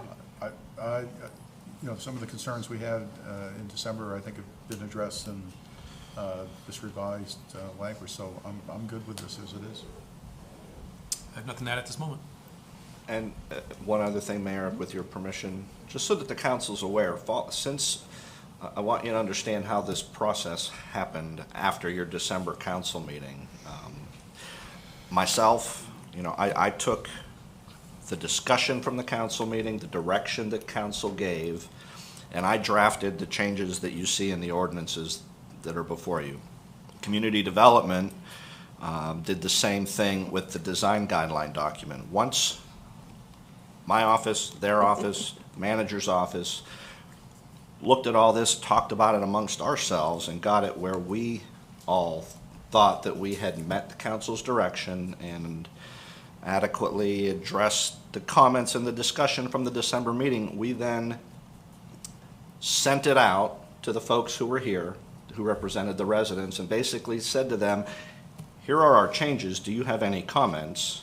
Well, we will be happy to include your comments with the agenda backup, but I want you to understand these changes were 100% on the side of village personnel. This was not a negotiation, this was not a back and forth, this was us making changes based on what we believe we got from council direction and extending a courtesy to the folks who were here and saying, here are the changes, and if you have comments, you're welcome to make them and we'll include them. And in fact, you have an email with those comments, so you'll see that generally, in my opinion, the comments that came back were generally favorable. There were a couple things that were wanted that were not incorporated into this, but I just wanted the council to be aware that that was the way this process unfolded over the last 30 days.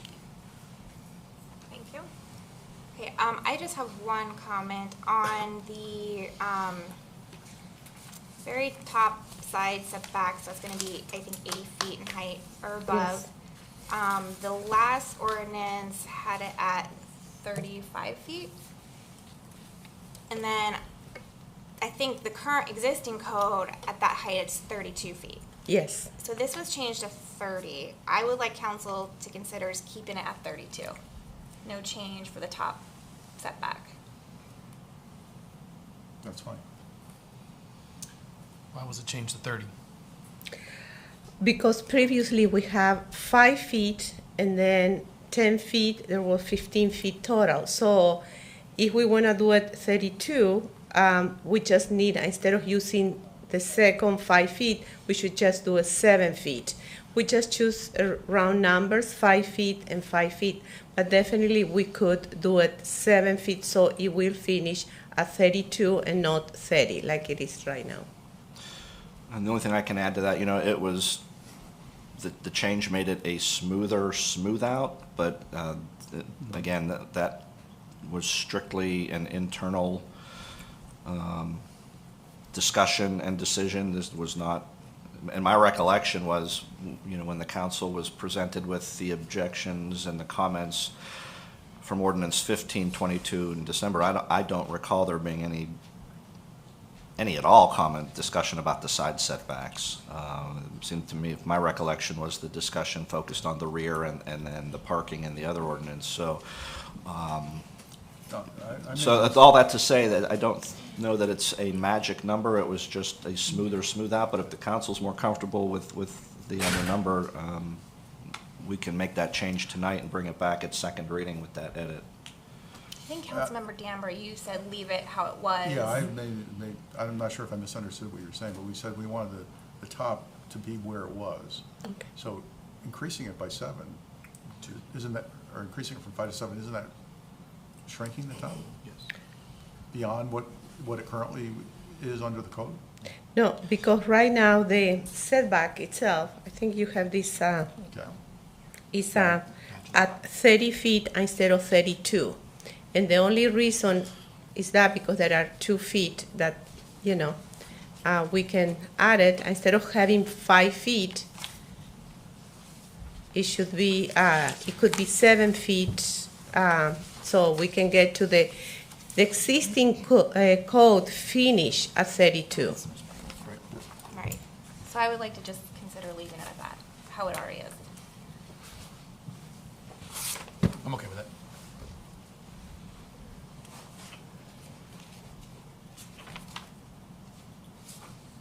So I'm going to say leave it the way we had it for December. Wait. Well, okay, Wait, so December, it was at 35. Yeah. Yes. And now it's at 30. The existing code is 32, so I say just keep it at existing. Yeah, I agree with that. Okay, 32. Okay. And then, can you comment on the sea turtle ordinance we need to remove as well? Section, what is that, 6? 6. Section 6 of this ordinance proposes additional text to the village's current sea turtle ordinance. At this point in time, we're still in discussions with the county about getting this language exactly the way that the county wants it. So the suggestion would be, much as you did with Ordinance 16 last month, you pulled out that off-street parking section. The recommendation tonight would be to move the ordinance 2-23 on first reading, but remove section 6 from the ordinance, and then we will finish our discussions with the county, bring you back a separate ordinance that deals with the sea turtle regulations as soon as those discussions are concluded. Okay, thank you. Keith, do we need to remove it, or can we just simply pass it with it in and then modify it or change it on the second? Well, by removing section 6 from this ordinance, you're Yeah. leaving the village code status quo. You'd be Okay. making no changes, Okay. and then we'll bring back whatever changes are ultimately deemed Okay. appropriate. Okay. Any other council comments? So should I make my one last comment? Last meeting, I did express that I am in favor of keeping the 5-foot setback on the rear, and I was not one of the ones in favor of removing it, so I just want to make that very clear. But I appreciate the conversation that was taking place in the past 30 days to work out with our current residents what they were seeking, what the village was seeking, and so I have taken in consideration those aspects that have been placed into this. But I just want to make it very clear, I am absolutely in favor of keeping that 5-foot setback in the rear. And that is all. Okay. Anything else? Okay, Laurie, any cards? Yes, mark it out. Bob Shaw?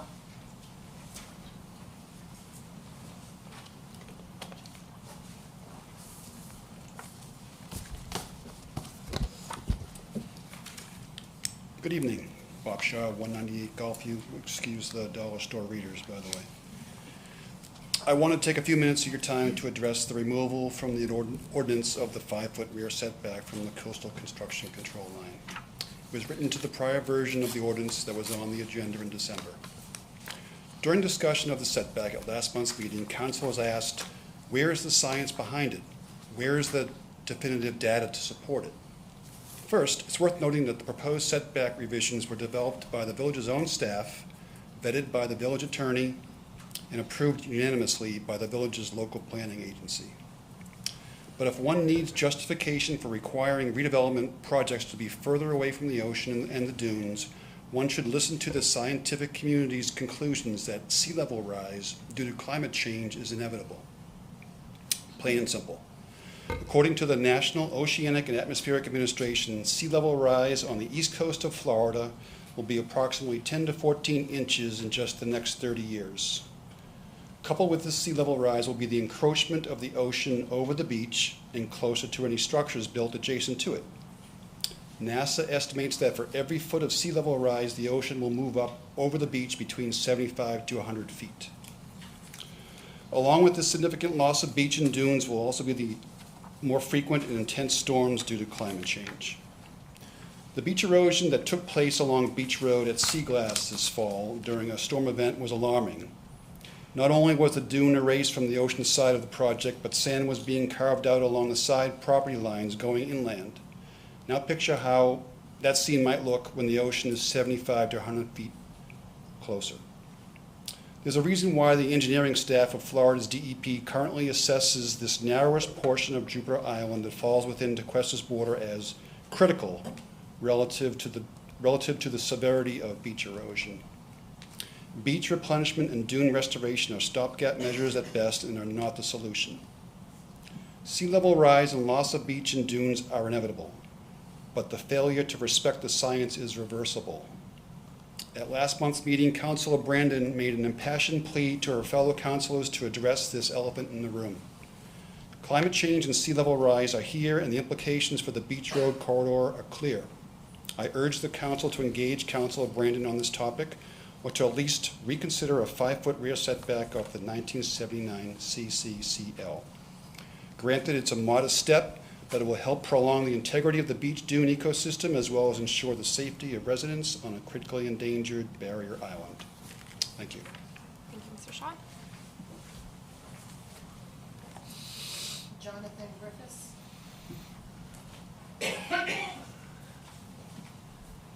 Council, good evening. John Griffiths, 375 Beach Road. So, I really debated whether I should come tonight or ever again after reading what the communication was from the outside counsel for the village.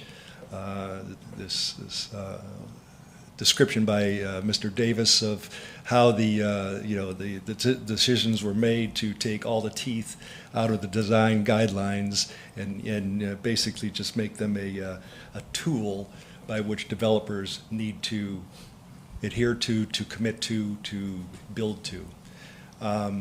Also, Mr. Davis's explanation, I've been in the business 40 years, and that was very convoluted. And I'm not sure really what it means in the context of the design guidelines with R3, with the existing code, with how all that actually fits together. It doesn't sound like it does.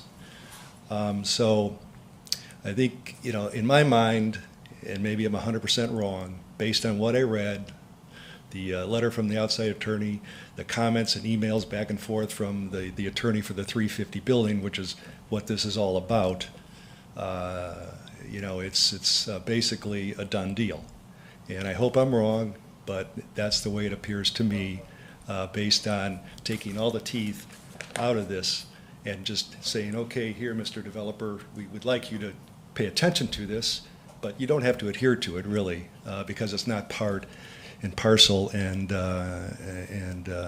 legally included in the RC zoning classification, R3 zoning classification. So I'm disappointed, and you are listening to very few citizens of Beach Road that are concerned about these guidelines and implementing them as a legal document that builders and developers have to adhere to. You're basically listening to 1 out of 11 buildings in our neighborhood. So I would like you to consider that. Thank you. Thank you. I have no more for this item. Okay, any other public comment?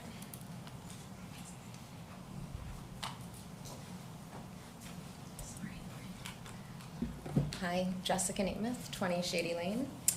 I certainly echo the same sentiments that I'm disappointed that we're not enforcing the guidelines, and disappointed that we spend so much time talking about something too that doesn't even affect public safety, like Mr. Shaw's comment here.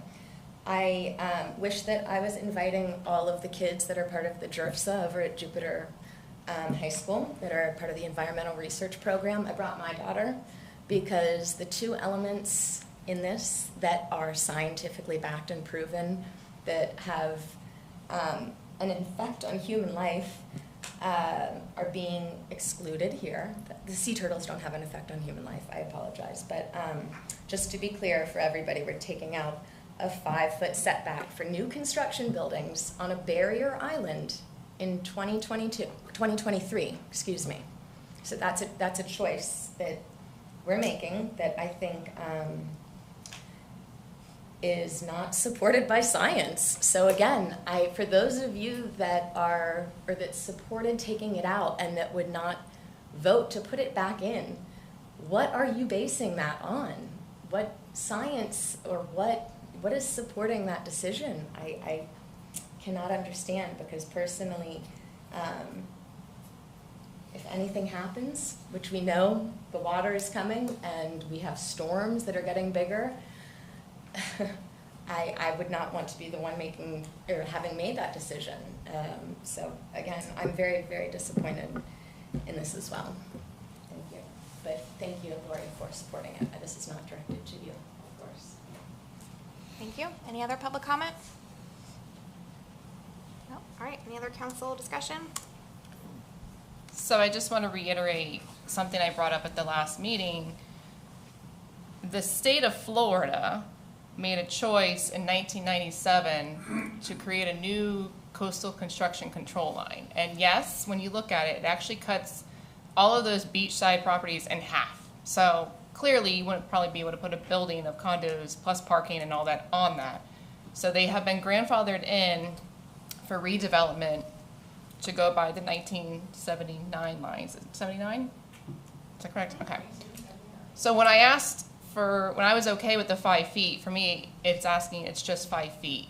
You know, I don't see us as a council asking for new development or redevelopment, which is basically starting over anyways, foundation-wise, to meet the 1997 lines. So for me, it was just 5 feet more in, getting our future residents, who are going to be stakeholders and taxpayers, off the water as much as possible.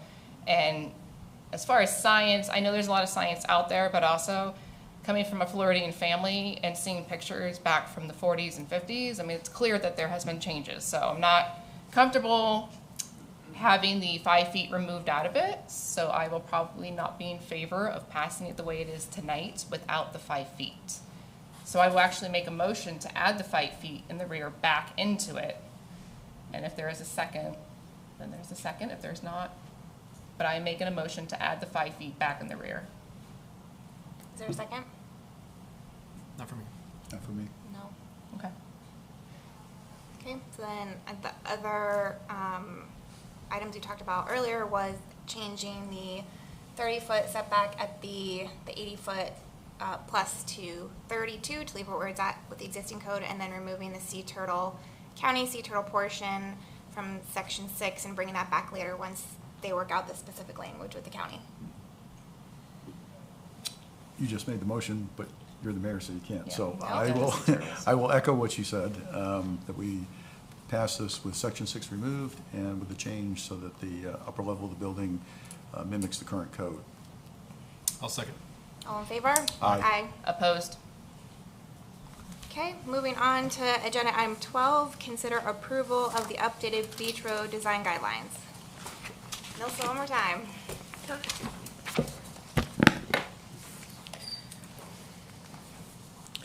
Good evening. The design guidelines that was heard by the Village Council in December, they were adjusted to be consistent with the 2 ordinances that came in front of you today. So so all the language is consistent. We remove anything that was not on the both ordinances, and we also remove the green buildings considerations. Comment or questions? Do we need to modify this in light of what we just said about the upper level of the building? This doesn't have the This doesn't have setbacks. anything No, in there. all Okay, what it I'm has sorry. is a phrase that says that the development needs to be in compliance with section such and such because these reasons. Okay, all right. So That's good. it Just wanted to make goes sure. back to the code. Okay, thank you. Okay, any other council comments or questions? Yeah. Any public comment? Laurie, Jimmy cards?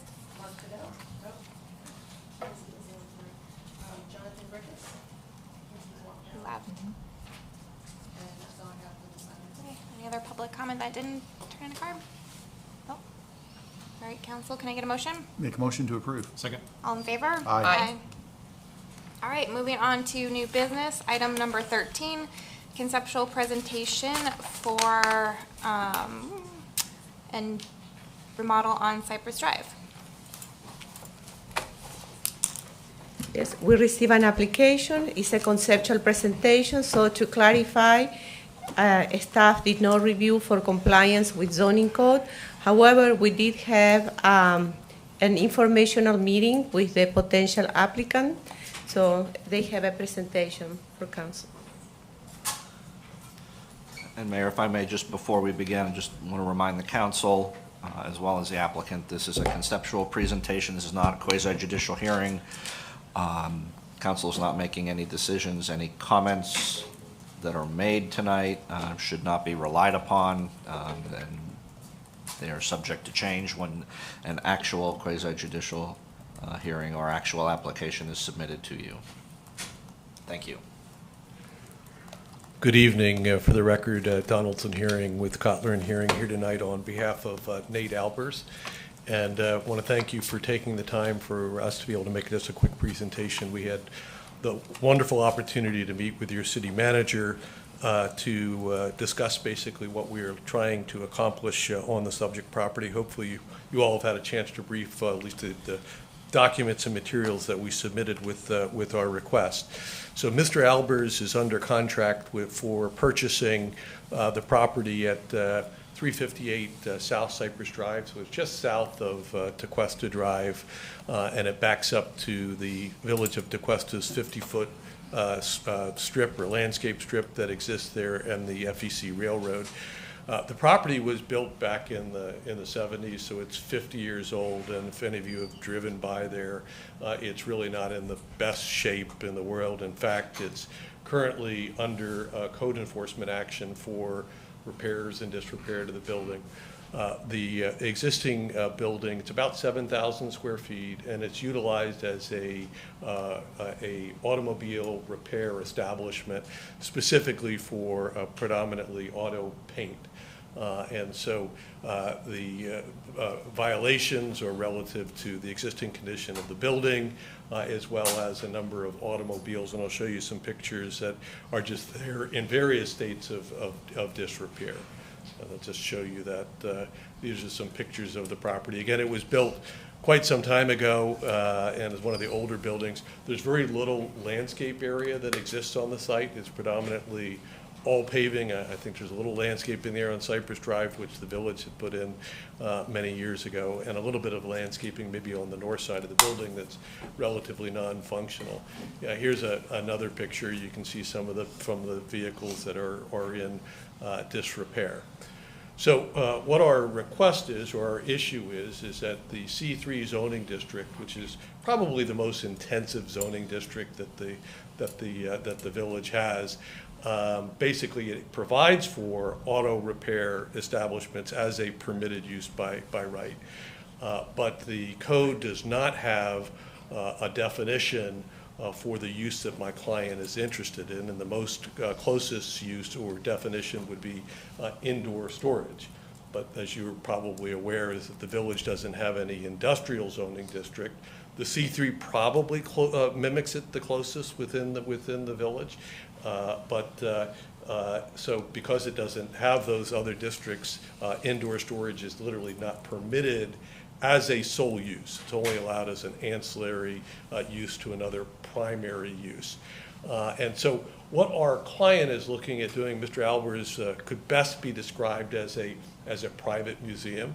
He's interested in being able to have a private museum where he can have vintage cars and antiques and other art pieces that would be there on display for his use. Of course, would have some office space along with it. This concept is not foreign. It's happening really all over. If you were to Google it, there's several cases in the town of Jupiter where these facilities have been done. But they predominantly have gone into industrial districts where indoor storage is permitted typically as a use by right or as a conditional use. So Mr. Albers is under contract and certainly would like to purchase. He's a local businessman. His business is here in Jupiter. He's building a building just next to Sawfish Bay Park, and he actually has a home that he's building right now up in Tequesta here, I think up on US 1. It's in Martin County, but he's a part of our community and has been for a while. So he wants to really upgrade the site. And that's why we wanted to bring this to you so we could get to at least some direction from the council.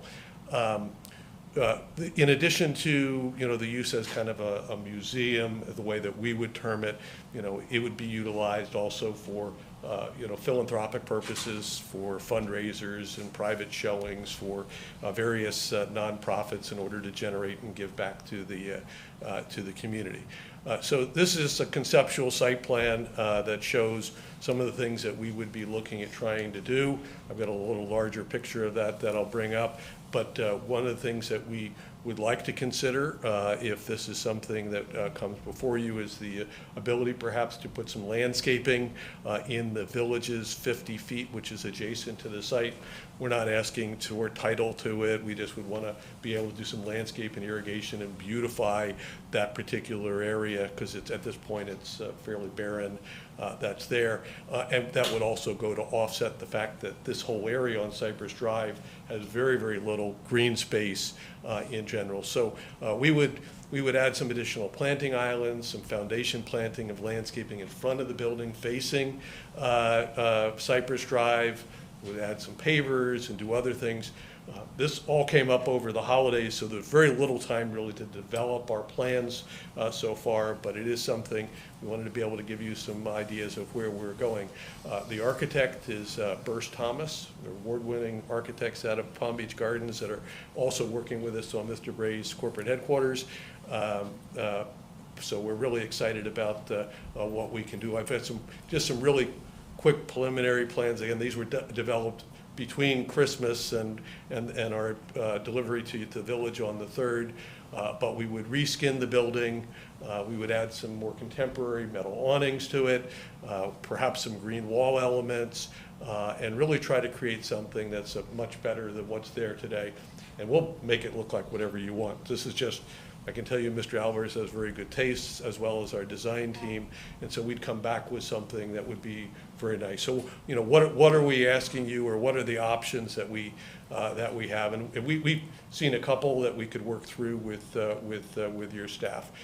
First, one option would be to do a zoning text amendment to basically provide for a use called a private car museum.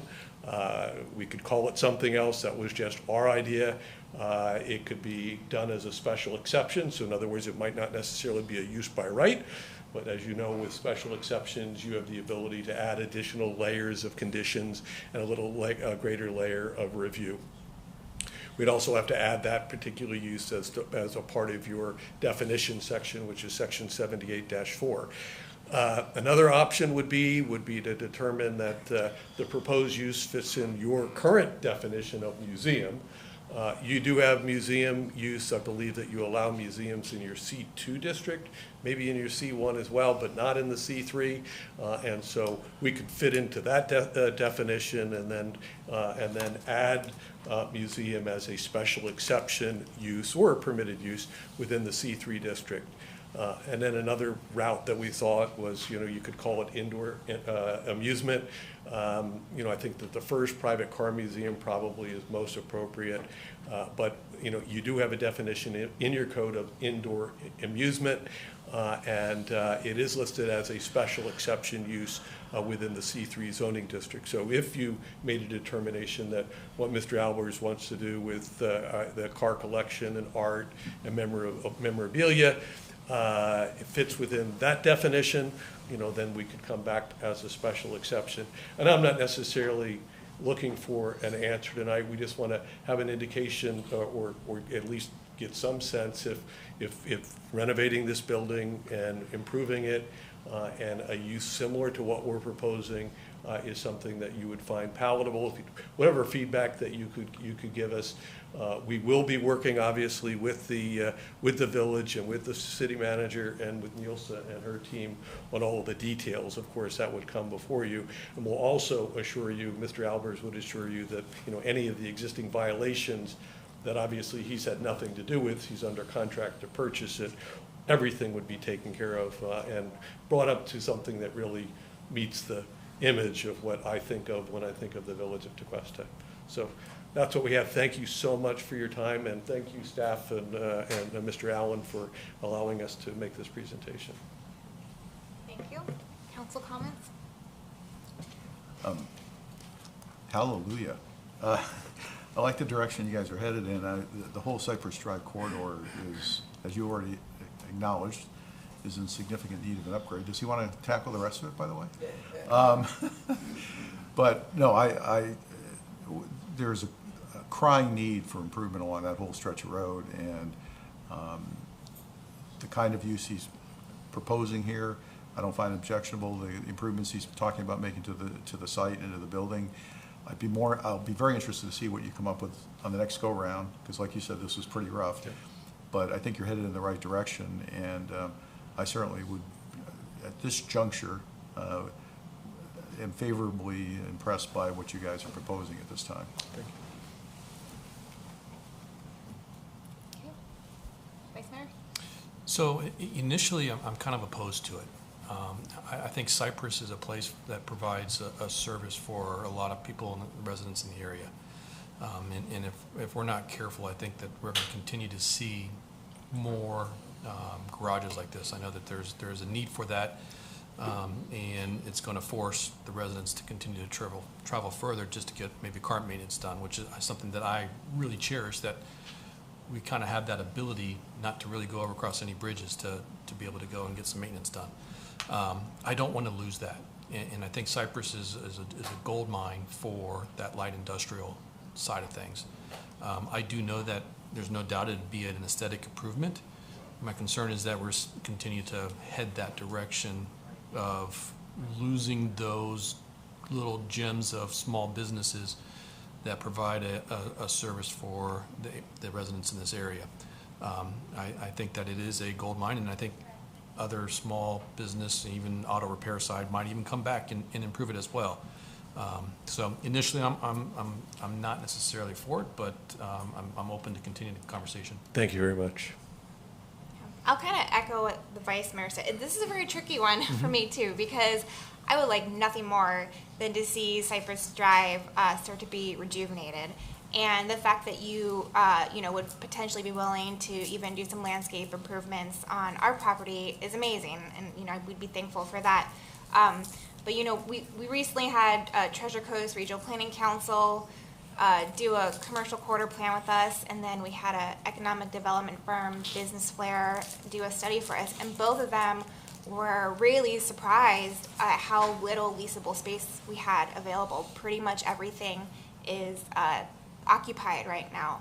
And so I echo that concern about this opening a can of worms and then taking away from business uses that we have now. And I think the reason that we might not have these districts is because we're small. We don't have the commercial space to accommodate this kind of district, where like our neighbors Jupiter do. They have way more commercial space than we do. So initially I feel opposed to the use that you're asking for. But again, would love to see Cypress rejuvenated, and I'm thankful for the landscaping that you guys would maybe offer. And then just to comment on the aesthetics real quick, I don't know if you guys looked at the commercial quarter plan we have, but the district I think called for shopfront or forecourt, and I think shopfront, this covers that. The aesthetics though, it's very contemporary and kind of modern looking, a little cold, and I think generally we've kind of wanted to avoid that look here. I know you said this is very preliminary, but just to give you some feedback, aesthetically, maybe not so modern, contemporary, dark colors, kind of cold looking. Yeah, the rendering, it was done over the holidays. Great feedback. Thank you very much, Madam Mayor. Okay, so I need more time. because I know this kind of got thrown at us quickly, like you said. It You did, guys, yes, ma'am. you guys put it together quickly over the holidays. I do appreciate the attempt to start Cypress Drive. And many of the business owners that I know over there, it's on the back of their mind, and they're all starting to wrap their head around how do we start it from them as business owners, you know, financial wise, what they would be going for. Some of them are following what we were talking about with our corridor process. So I know it's on everyone's mind. My biggest issue is going to be the use. And we had this use come up not that long ago, and it was an issue. And it was a different zoning, but it was still the similar use, and that we would be losing a service. And this is a service area. And I do agree that this is kind of our, what Mr. Stone said, light industrial. And I like that term, that it is light. It's not in your face, lots of textures and cold metals. It's welcoming, because we want different businesses to be there for shop fronts. So I'm going to have an issue with the use right off the bat. If he can find maybe another way to incorporate a use that is allowed now, so we wouldn't be a full special exception, I'd be open to discussing that and hearing him out. I know the other person that was looking for museum found a way to add another use to it. The design aesthetics, I'm 50-50. I actually really like this, but I don't like it solely for Cypress.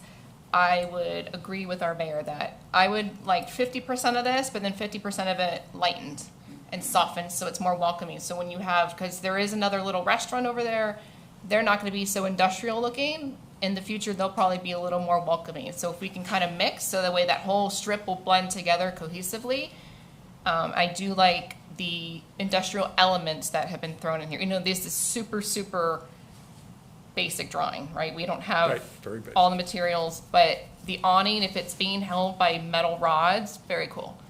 But then maybe soften the walls with some wood and think that welcoming, but then industrial elements, and just be considerate of what is possibly around that business, because we want them to be cohesive in the future and not stick out too much. Well, thank you all very much for the feedback. I really appreciate the opportunity to come and just make a presentation, and more importantly, good, candid, straight feedback, which is very, very helpful for us and our team. So thank you very much, and have a wonderful evening. Appreciate it. Thank you. And keep reminding me, since we're not voting on this, do I take public comment on this, or? Law requires us to allow for public comment at least one point in the decision-making process. There really is no decision-making tonight. There's no, if an application is filed, and then there will be a decision-making process, and you'll be required to take public comment. You're not prohibited from taking public comment, but in my opinion, you're not required on this agenda item because there's no decision-making at this point in time. And if an application is filed, there will be ample opportunity for public comment then. So, But we can if we want. If you're it's not prohibited. I would like to open up for public comment. fine with I that. always like to hear what they say. Yeah, Okay, me too. any public comment? I'm not afraid. Mr. Bradford? Thomas Bradford, 44 Chestnut Trail. About 2 months ago, the council, as a group, asked the Environmental Advisory Committee to come up with a native plant scheme for the property between Cypress Drive and the FEC right-of-way that's owned by the village. And we, the Environmental Advisory Committee, have been working on it.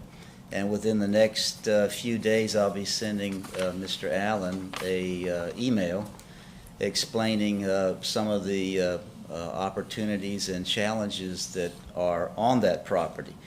But in not addressing the use or the efficacy of the proposed uses or any of that, in the event that this works out, any professional help that we can get relative to where native planting should go and or to, you know, address that property to the east of the one discussed tonight, that would be very helpful. I don't know if they would be willing to do that, but if they could give us, you know, just a tad bit of professional advice for improving that land, that would be very helpful, should this all end up working out to go forward. So just wanted to mention that to you, to keep that in the back of your mind.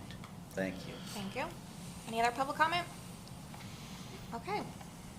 All right. Just a quick note. Yes, go ahead. I'd be more than happy to help Mr. Bradford whether this went forward or not. So it's good to see you, Mr. Bradford. His brother used to work for me many, many years ago. But certainly would love to volunteer some time and help you guys on that corridor. So it needs it. Have a wonderful night. Thank you for that. Thank you. All right, moving on, agenda item 14, ordinance number 1-23, first reading. Thank you, Mayor. Ordinance 123, an ordinance of the Village Council, Village of Tequesta, Florida, amending the Code of Ordinances at Chapter 2, Administration. Article 1, Boards, Committees, and Commissions, creating a new Section 2-2, Meeting Attendance Requirements for Appointees to provide attendance requirements for appointees. Creating a new Section 2-3, Virtual Attendance Limitations to provide limitations on the use of virtual meeting attendance for appointees, and creating an entirely new Section 2-4, Eligibility for Appointment to provide minimum board, committee, and commission appointment eligibility criteria. Providing that each and every other section, subsection of Chapter 2 shall remain in full force and effect as previously adopted. Providing a conflicts clause, severability clause, authority to codify an effective date and for other purposes. This is first reading. Thank you, Keith. Council comments, questions? No, ma'am. Not for me. I was happy to see we're doing something. Okay, any public comment? Can I get a motion? Make a motion to approve. Second. All in favor? Aye. Aye. Right, moving on, agenda item 15, consider appointment to fill planning and zoning regular member vacancy. Laurie? Okay. The Planning and Zoning Board currently has a vacancy due to the resignation of our regular member, James Hackett. As you know, you recently appointed him to the board. The appointment tonight will fill the remainder of Mr. Hackett's term, which ends on May 9th of 2024. And historically, council has moved an actively engaged alternate into vacant positions. Teresa Maggio, our alternate one, has been an active planning and zoning board member since 2016 and has requested to move into that vacant position. Board membership is open to all incorporated Tequesta residents over 18 years of age. And it's important that the skills and abilities as outlined in the bullets in the agenda item, that they have those skills and abilities. We have had 9 applicants. Mayor, I think I mentioned 7 earlier. It's actually 9. My math is off there. And 3 of those have pulled out. Mr. Giganti, due to personal issues. Ron Gresham feels there's more qualified candidates, and he's looking for another committee that may fit his, may be more suitable for him. And Luke Morgan, who has a sick child, and this was a wake-up call that maybe being on a committee wouldn't be for him at this point. So generally you hear from each of the applicants, a little short summary on why they want to serve. So if that's the direction you would like to go, I do recommend that you do what you have historically done, because Teresa has served very admirably for quite a long time as an alternate. And at that point, you would move your alternates up and you would fill an alternate 3 position. Okay, so yeah, if council agrees, I'd like to hear from everyone, because if we do, move up Teresa, we would still need to fill alternate. So I'm just gonna call people out in the order that they're on the agenda, and I guess just let us know a little bit about yourself, and then any knowledge you have with reviewing site plan packages, variances, anything you'd be doing with planning and zoning, and also if you're familiar with our commercial corridor master plan and the beach road design guidelines. Okay, so Teresa, you can come up first.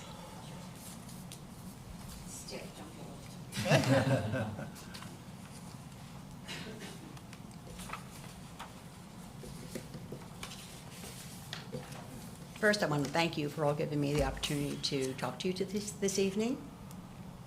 So my name is Teresa Maggio. I live at 7 Westwood Avenue in Tequesta Gardens, right around the corner. Been here since 2011. And as Laurie has said, I've participated on the zoning board since 2016. As you're aware from my application, I have experience as a business owner, an executive director, and worked with various organizations. As an executive director, I lobbied Congress, and I understand how government works. Acting as with a neighbor, we at Tequesta Garden invited, and Al and Altosino here, they did it, because of Brightline and the train, we invited Patrick Murphy to our little condo, and he came. And he addressed that issue with us. I also wrote a FOIA letter to the governor's office asking how that train would get from Cocoa Beach west to Orlando when the current track goes to Jacksonville. What I got back was a copy of a lease.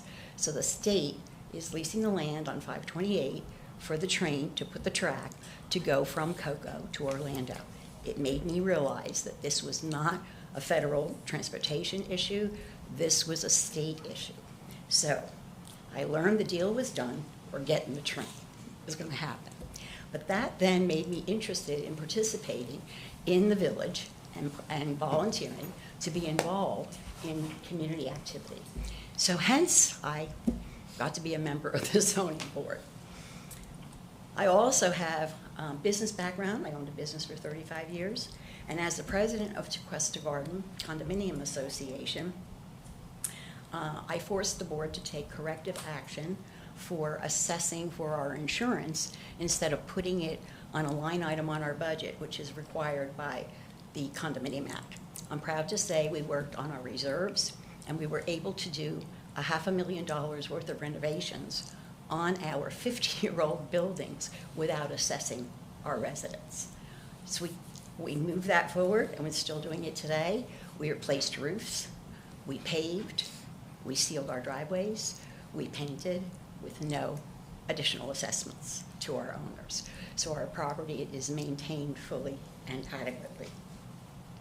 I continue to be involved on committees in my association. I'm currently employed as an orientation trainer. And for Liberator Medical Supply, it's the home care division of Becton Dickinson up in Stewart.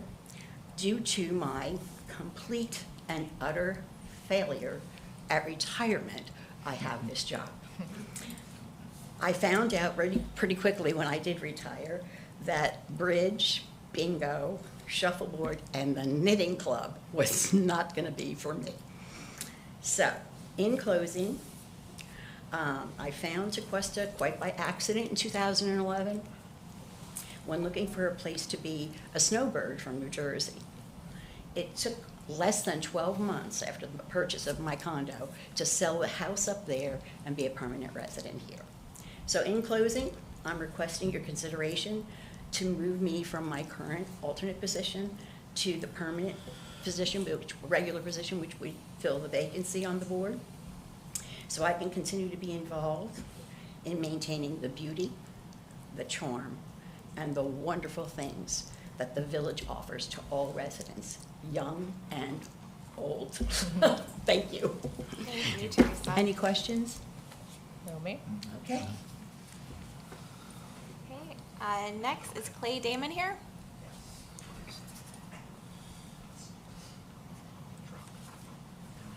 Hi, good evening, everyone. Happy New Year. Thank you so much for the opportunity.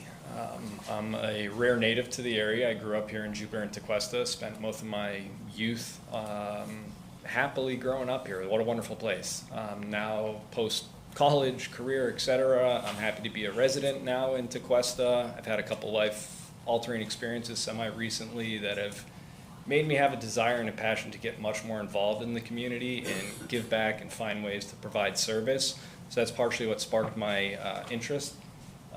In addition to that, professionally, I worked with the Ritz-Carlton Hotel Company for several years managing the Palm Beach property. That's where I really developed my skills in customer service and service in general and giving back to people. Post that, I got involved in real estate, been doing that for about 10 years. My team and I, we've done 100 million plus in transactions. I only share that for an idea of volume and scale of transactions. When you start dealing with that amount, there's certainly problems that arise, demanding clients that arise, and you have to find solutions-based options. And that comes with creativity, that comes with finding what works and what can't work. Been working with municipalities, been working with planning and zoning boards to find out what clients can and can't do, etc. In addition to that, I grew up the son of an attorney.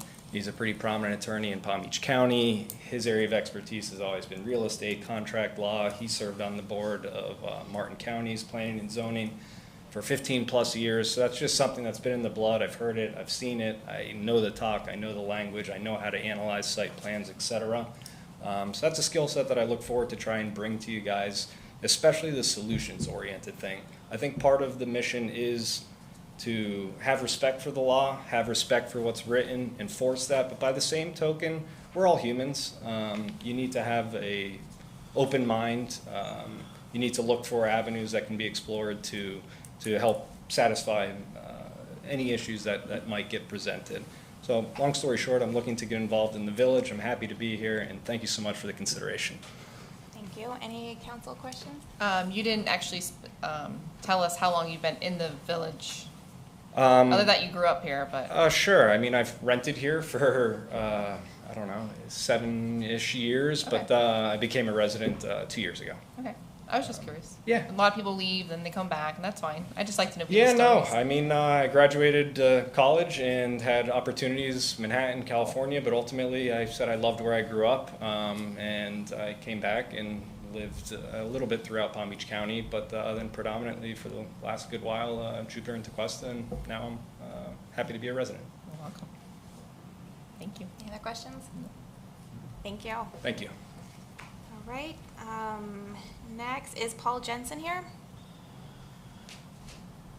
No? Okay. Marie? Hi, I'm Marie Sapiri. I've been in the village for 8 years. I applied before, so you'll have my background already.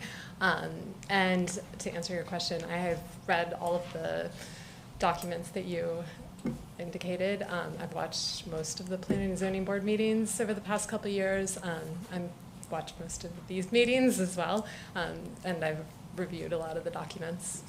I'm an attorney by training, so reviewing documents is something I'm fairly familiar with. Thank you. That's all. Any questions, Marie? No? She mentioned it. Okay. Is Lula Chevrez here? Okay. Jared Gaylord here? Good evening, council members. Thank you for having me. My name's Jared Gaylord. I am an attorney here in this area. Practice is actually up in Hobe Sound, Florida. It's mostly a real estate transactional practice, but I actually do a fair amount of land use work. It's probably about 70% of what my day-to-day practice is. So I always thought it would be fun to be on the other side of the dais as opposed to coming and giving a presentation and trying to get something approved. We don't really do any land use work in the village of Tequesta, so I don't see that being a conflict. We do some transactional work here, but again, I don't think that would be an issue, and would be happy to disclose any, if any of our clients were the people that had purchased the property. A little bit about myself. I was born in Boca Raton. My family moved up to Hobe Sound in the mid-90s and was pretty much raised in Martin County. Went to the University of Florida so much, I liked it so much. The first time I went back for law school there, graduated in 2016, and came back and worked with my dad's small law firm, Mark R. Gaylord, PA, in Hobe Sound. Been working there ever since, and again, handling most of the land use work. 9 out of 10 of the land use matters that we do would be with the town of Jupiter Island. They have a specialized land use code, as you know. It's pretty much single-family residential with the exception of the club area, but also do a little bit of work in Martin County as well. My family's always been very passionate about giving back and serving in the community. My mom was a school board member in Martin County for a number of years and also superintendent, and they sit on a number of boards and committees. My girlfriend and I, Stephanie, joined us this evening. We just moved to the village in January of 2022, so I just wanted to get involved and give back in any way that I could to the village. Happy to answer any questions that the council may have. Thank you. Any questions? No, I just always like to know where people come from. You answered that. Thank you. Thank you. All right, and then, yeah, Luke pulled his application, so that is it. So for the regular member vacancy, I personally would follow staff's recommendation of moving Teresa up into that seat. I would agree with that. I'll make a motion to move Teresa up to the permanent seat. Second. All in favor? Aye. Make a motion and put Clay Damon as the alternate. So we'd be filling alternate 3, right? Alternate 3.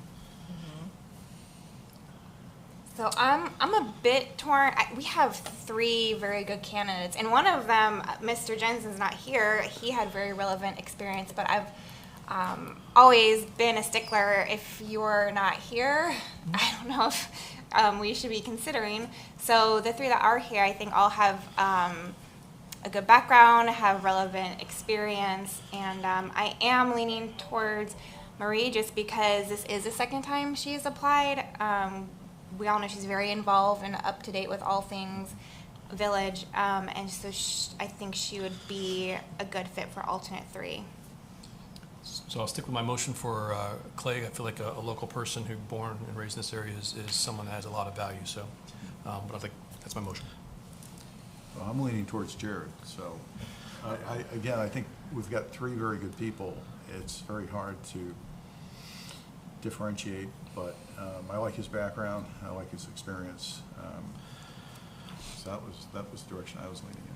So I put these in order, and my first recommendation was going to be Mrs. Marie Sapiri, and I have mentioned it on record before that it goes a long way with me when somebody continuously tries to get involved and continuously comes back, and that they proactively follow what the village is doing on our agendas and giving public feedback, whether it's phone calls or emails, and someone that knows most of our code and planning and zoning type material like the back of their hand. I know we don't have it memorized, and our P&Z doesn't have it memorized, but someone that I know has had it in their mind for longer term. So people who come to us, I always look at their resume, look at their background. I always try to make sure that people I consider our boards will be a mix of experience and taste and demographics, age groups, but she was going to be at my top of the list mostly because she has come in several times and she is actively involved in what we are working on in the village. And then I had them listed down after that, if you want to hear the rest, but that was my first one. There is a motion on the floor. I guess the first order of business is to see if there's a second to that motion.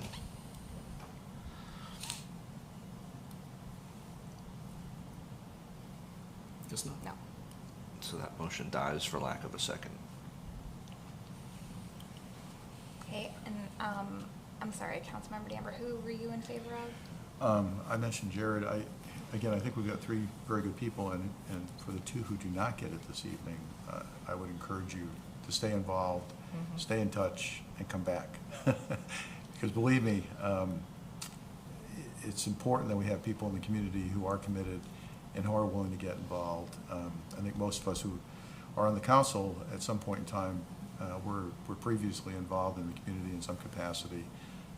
I was on the Public Safety Pension Board, and I chaired that board and had other involvement. So I think most everybody has had that kind of background, and sometimes we've all had to wait patiently to get to where we're at.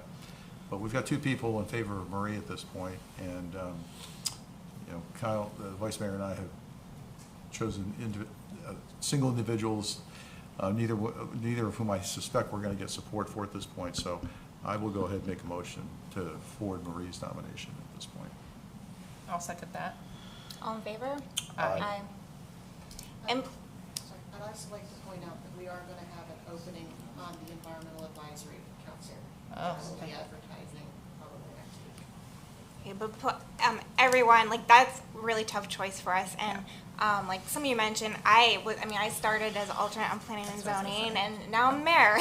So, and yes, and same. Like, I grew up here, I left and got some city experience, came back, you know, to raise my family. So, really, it's great to have passionate residents up here. And please come back, apply again. Don't take this too hard. I actually think each one of us was involved in something before running for council. So, and it's the same thing in the schools too, like, to get involved, for me, it's if you get involved in the first place and just keep trying. I take that really to heart when I see people keep trying. It shows me you really care. So, Yeah. I agree with you. Yes, so thank you for being willing to volunteer. And yeah, please come back.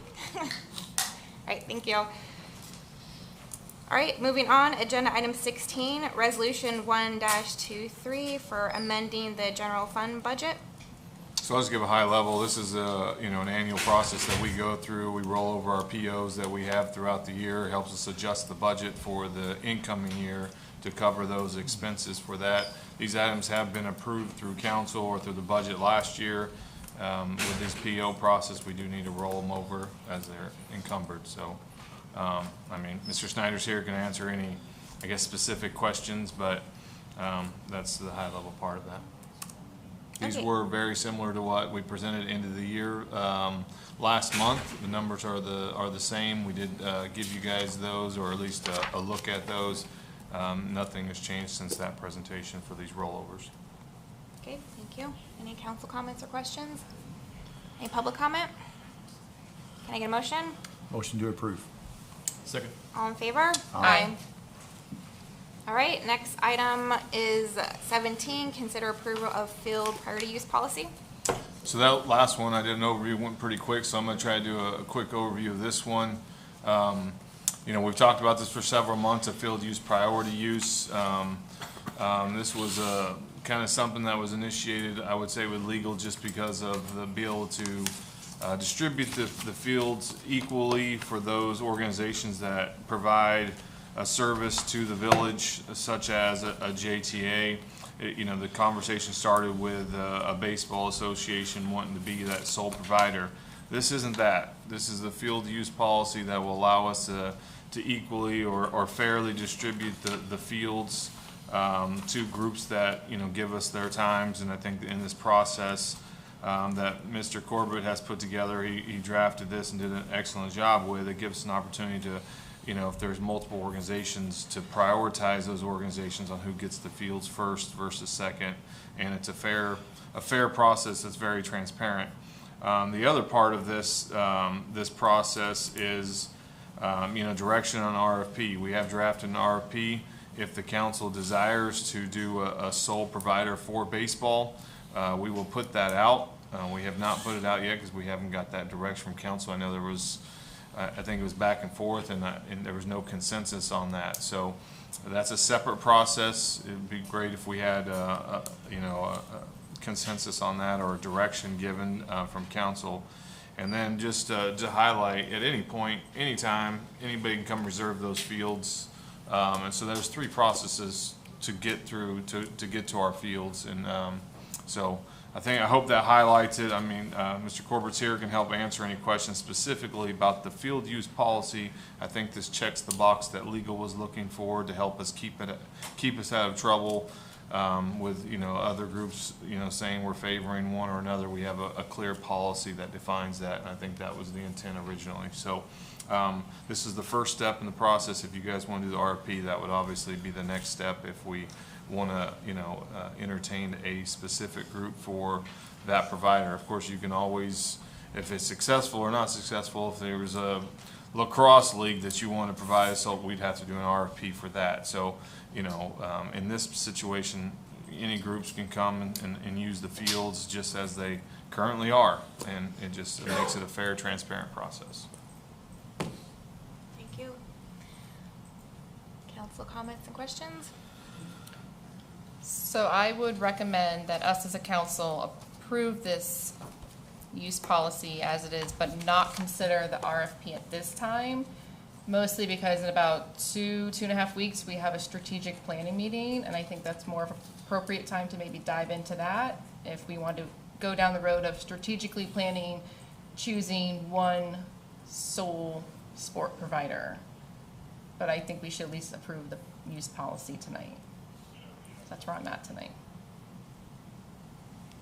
Okay, Councilmember DeAmbo? Without improvements to the fields, which are, with the attached memo, it's estimated to cost $400,000. Fields have very limited appeal and very limited use. I think we need to determine if we're going to have a league operating out of Tequesta, in which case the use policy for those who are not part, for anyone who's not, quote unquote, a league, is not the league, would be under the umbrella of the league agreement, the RFP, the league agreement would supersede the use policy, and the use policy would apply to those who want to use the fields after providing preference to the league, because the league can't function if it doesn't know that it has preference for field use for practices and games. So, and I think there's some issues with this use policy the way it's written. So, at this juncture, I asked earlier to make a motion to remove this. I think we're seeing this, even though we've discussed it and even though we've asked for this, we're seeing it for the first time. I really think this needs to go to a workshop. Councilman Brandon, you just kind of made my point for me. You're saying let's defer the decision on one piece until we get strategic planning. I would say we should defer the decision on the whole thing until we can get into a workshop to really talk this through. It also affects the item to come after this because, again, the group that has approached us, and they're the only ones at this point in time, has indicated a willingness to refurbish both the pavilion and the concession building. So, again, before we make determinations as to what should happen to those facilities, I think we've got to make some other decisions, and particularly with respect to having a league operating out of that facility. So, I'm not in favor of either one of these this evening, and I'm still in favor of deferring the discussion into a workshop setting where we can really go through the details and have a more meaningful, in-depth discussion on a multitude of issues that both of these items involve. I'll continue to say I'm happy that we're talking about this and that we're thinking about trying to give people use on that field. I believe the next step is to pass this field priority use policy so that we can get people on that field. And so I'm in favor of passing this at this moment. Okay, thank you. I agree. I think it's small steps at a time to get to where we eventually want to be. I've come to learn real fast since I've become on council, especially with DeQuesta Park. Things happen slowly with DeQuesta Park, unfortunately. A couple quick questions on the estimate. Is the dugout, Doug, did you do this estimate, I think? Does it include like fencing around? It says there's a slab and a bench. I wonder if you account for fencing and then like a canvas or metal, some kind of roof over the dugout areas? Yeah, the estimate for the removal and the installation of a new slab did not include fencing. Currently, there's no fencing behind the dugout. There's a sort of a half fence going upwards. So that section of fencing would have to be replaced. You're looking at another probably $4,000 or $5,000. Okay. And then, if we, just so you guys have the numbers, because I think these numbers are for all three fields, correct? Mm-hmm. So if we were to just do the front field, Jeremy, correct me if I'm wrong, if you take out the pavilion, because technically a pavilion's not needed for sports to be played there, it's like around $194,000 to just improve the front field. Right, there's, and Doug can, add more commentary to it, but, if we start to do the dugouts or anything that requires us to pull a permit, we're gonna have to make that park ADA compliant. So that's why you see some of the sidewalk stuff in there, and some of the other items that was in there. So, that's why it's not just, $30,000 or $40,000 to get a field up. Once we, obviously the dugouts are a problem. That's going to trigger, some ADA stuff through Martin County. So, and Doug can elaborate anything more on that other than, that part of it. Yeah, you require an ADA path to all fields, full access to all fields. That's tennis courts, pickleball, basketball, all three fields. In addition, I think you have the figures in front of you. We have to replace the sports lighting. More than 50% of the lighting is currently out. Same with the basketball courts. So there's a lot of needs right now to get that entire park up to speed. Yeah. Whether you're playing just baseball or whatever you're doing at the park. And Doug, correct me if I'm wrong, but with the revitalization of the fields, the maintenance cost is going to increase as well. That's not reflected. I don't see it here. Yeah, right now we've had a long-standing contract with a contractor. He's been there for 15, 20 years. He's consistently the low bidder. So he does a mediocre job excuse me, on the fields in the condition that exists. Yeah. He is not there to remediate the fields or fix the fields. But even after you remediate, the maintenance standards increase. Yes. So there would be an increased cost of We, maintenance. we've gone out for bid and we've received, in the past, pricing as high as $175,000 a year to maintain those fields. And that's going back, 4 or 5 years ago.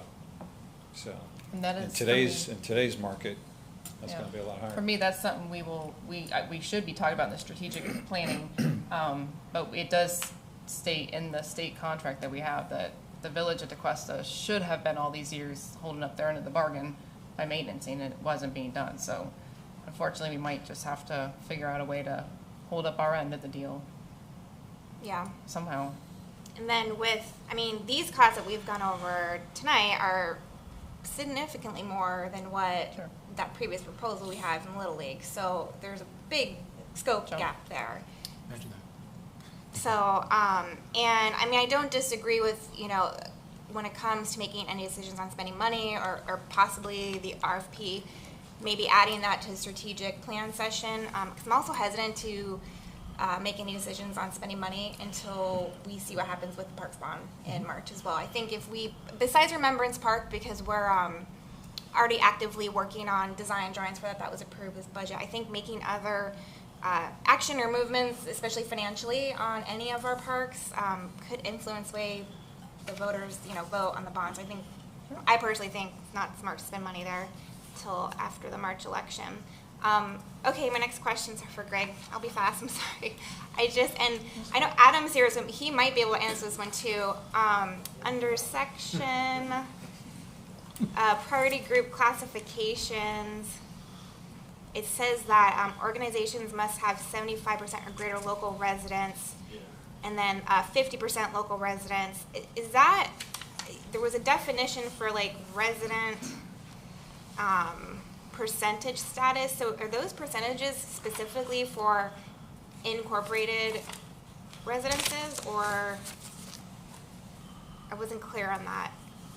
And if it is for strictly just 75% and 50% incorporated residents, would someone like the JTA meet that threshold? It's not spelled out in it. It's basically, you have a definition of what a resident is, and then when we're referring to local residents, right now it's Jupiter to Cuesta. So because of JTAA, we didn't want to exclude Jupiter and keep it primarily to Cuesta. So for JTAA purposes, it's basically unincorporated Palm Beach County and of Jupiter. Yeah. Okay. Is that what you're It looking does. for? I think it's a little confusing and conflicting. I don't know if anyone else maybe. It is, you're right. And it can be, we can tweak this. We haven't, when I was writing this, it was like, well, we've never gone through this exercise before. So this is all new to us. But this is a very good starting point, and it's gonna be a work in progress. So we're gonna fine tune it, as we get requests and things like that. But, we've gotten to the point where people do want to use the fields now, so we do need the policy as a guideline to go by. Yeah. Okay. But we can change it. Yeah. So we could recommend approval and then just change that one section to clarify it means Jupiter and DeQuesta, define local resident. You can. Before we go there, I just wanted to ask, I think Mr. D'Amber made a motion, but I wasn't 100% sure. I think so. To defer action on this item. Well, I did request these to be pulled earlier, and that was tonight. No, I thought during your discussion at this point. Well, I wasn't re-requesting it at this point because I don't think there's support for it. Okay, I just wanted to, procedurally make sure if you have a motion that we proceed, but it sounds like that there is not. So yes, to answer the mayor's question, if there's a motion to approve with certain adjustments, you can certainly do that. Okay. Mayor, can I just add one thing since you were talking about it? I spoke to a few different sports organizations, and they all told me that they can, in their database, figure out who's coming from 33469. So if we needed to figure for more our area specifically, they do have that capability of, it might take them a little bit, but there is a way to figure out if they're coming from 33469 or 33458 in Jupiter. Okay. And then this applies to the rec center. I mean, this applies to everything. Our pickleball courts, basketball courts. It's not just for Tequesta Park. It's everything, correct? Yes. Okay. And then one more question. Under traffic and parking, there's a statement that no vehicles, and this, I think the intent of this is to manage parking for events and, you know, not affect nearby streets. It says no vehicles are allowed on village fields or property other than parking lots. It goes on. So I know, like, Tequesta Park, a county line road is a county road. So should we add language saying like county or state, or can we not do that? Because I'm worried. We want to make sure like people aren't flowing out to county road and parking on county line road, because it just specifically says village, fields or property. It might not be an issue. I just want to throw it out there. Well, you can put it in your policy, and then at the very least, you would be not, you're not authorizing or encouraging that activity. How it's enforceable might be a different question, but. Could you simply say that parking has to occur in designated parking areas? It does say that. Yeah. Oh, I wasn't looking at it. No, it says, I made a different spot, but it just says participants and spectators and organizations must provide volunteers to direct them to park in designated parking areas. Okay. But are you just looking for clarification on those? I don't think that's, Yeah, so mainly that part in there has to do with like inside the park boundaries. Okay. On the outside along County Line Road would be something that, you know, maybe Keith could have to look at, but, you know, that's, you know, once we go outside it's not our territory. yeah, yeah. I gotcha. Okay. And it would be simply, you know, on a case-by-case basis if we have a huge event, and then we would just have to put out signage saying, you know, no parking for that day. Got it. You know, Okay. so, yeah. I mean, when's the last time we had a huge event there? That's what, like, who knows if that could, is there enough parking? I think I've completed my 21st year, so in 21 years, we haven't had anything. We had one. It was that golf tournament. Yeah. That was just parking. That was it. That one, yeah. It wasn't our event, but they There's used. one coming. Okay, cool. Cool. Too soon. Bring it Too on. soon. Too soon. Okay, thank you for entertaining my questions. That's all I have. Any other council comment? No, ma'am. No? Any public comment? Mr. Bradford? Oh, sorry. I've been very busy, so I did not read this online or anything, so forgive me if I'm missing something, but can you clarify, you have before you a use agreement and an RFP, and then you're talking about some demolition and other things, and then you're talking about maintenance money and dollars and all. My question is, if you have a master plan for Tequesta Park, are these expenditures in contravention with what the master plan will ultimately provide us? And if so, why would you spend that money? And number two, I heard something about we would limit everything to Tequesta and Jupiter citizens. So what that means to me on the surface, without having read any of this, is that if a family of young people with children are living in Heritage Oaks or I can't even think of the name of the place anymore. River Ridge? Any Martin County subdivisions, they can't join and play in Tequesta Park? I mean, it's a state park. It's supposed to be open to all, right? But can y'all clarify all of this? Greg, do you want, I think you clarified for me, is there's like a 75 and 50% threshold of local residents, which Yeah, you were said is not incorporated only. It's Right. It's, this policy is for, like, if you wanted to, you have a team of, you know, that wants to utilize the baseball field. then so if you're in Heritage Oaks and you just want to play in the field, you can go play. You know, if you're just your father, son, mom, whatever, you can just go play. But this is for a group of people wanting to use the field. So what we're going to do in that one part is we're going to define what local is, more like 33469, which would fall into that category. So that's something that we're going to look at and kind of stream it a little bit more, you know, for maybe a zip code. Does that? Yeah, Okay. that explains that part. What about the master plan and all this other stuff? We'll be talking about that in future agenda items tonight, so we'll address that. Okay, Marcia? I just had one little thing, and maybe Keith can, the state contracts says in item 7 and 9 that you can't sublease, and yet we're using that word in this document. So I think you might want to get rid of that word just to make sure that there's no conflict with the state contract. Take a look at that. Okay, any other public comment? Adam.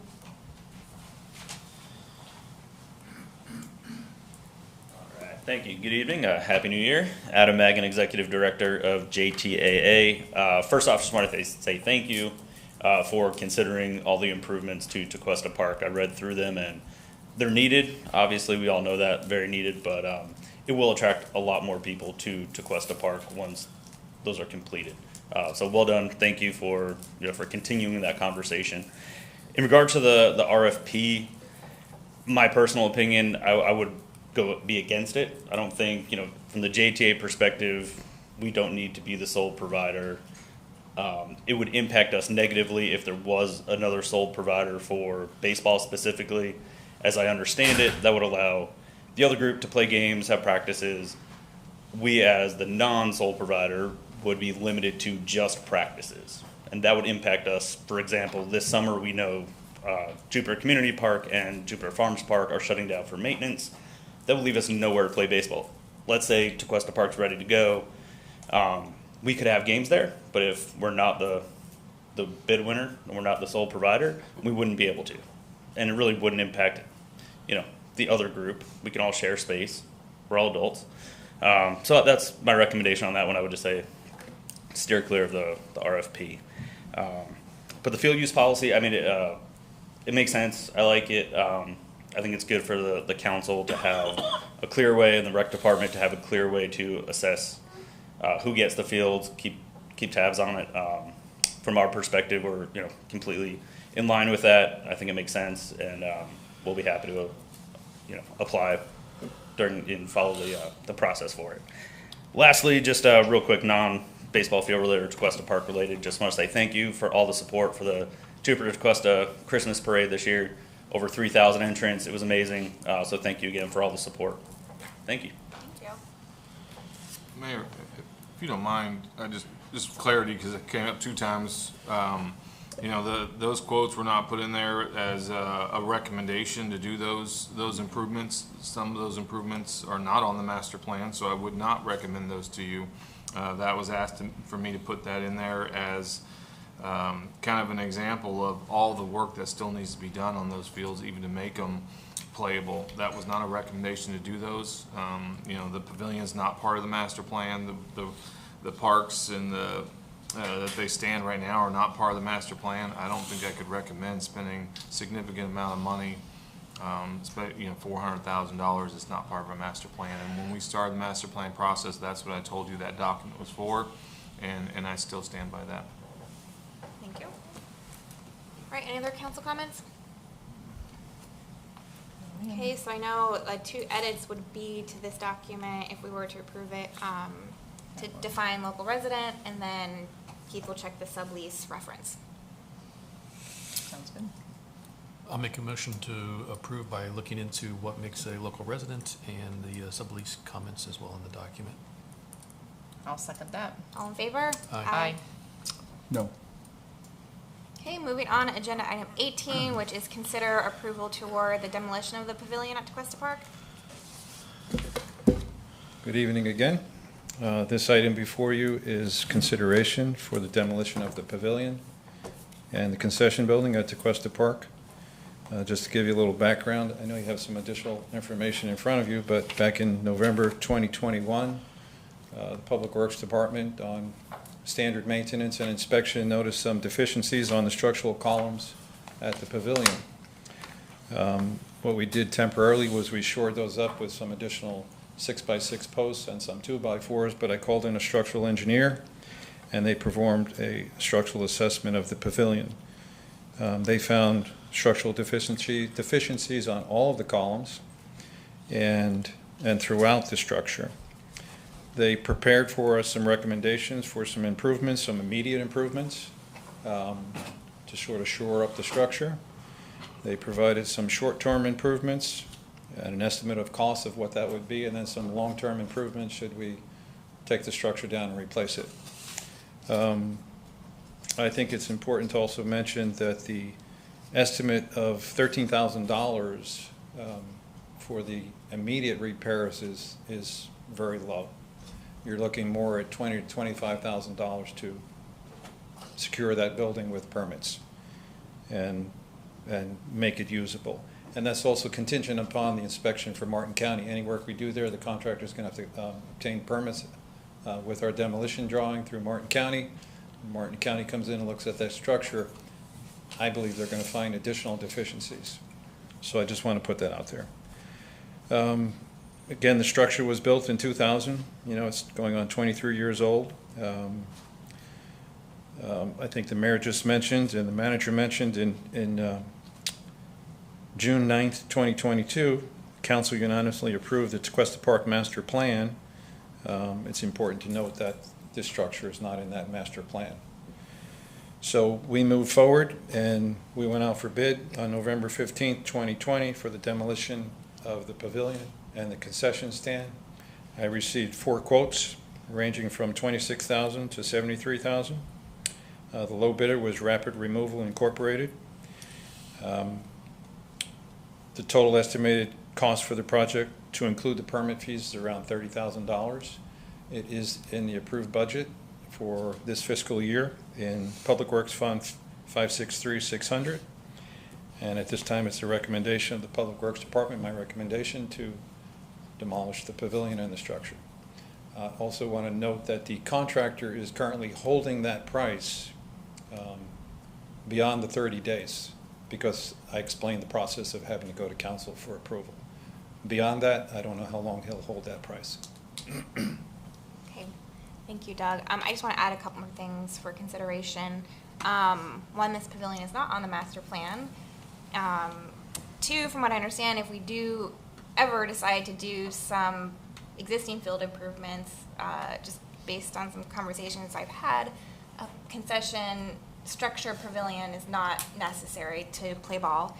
And then, most importantly, we have on record from an engineer this building is deemed unsafe. It is not totally saved off. We do not police it to see people go in it, so I think it's a big liability. Mayor, I will mention that we did post signs and we did put caution tape that the pavilion is closed. Thank you for saying that. You have, but no one's standing there 24/7. People could still get in if they wanted to. Yes. So it's, you know, it's not completely fenced off to where people can't It's get not in. monitored, Yeah. yes. So, all right, council comments, questions? I have none. I have none. I've already expressed my view, so. Any council or public comment? Okay, can I get a motion? Make a motion to approve. I'll second. All in favor? Aye. No. Thank you. Agenda item 19, consider approval of purchase of new fire incident laptops.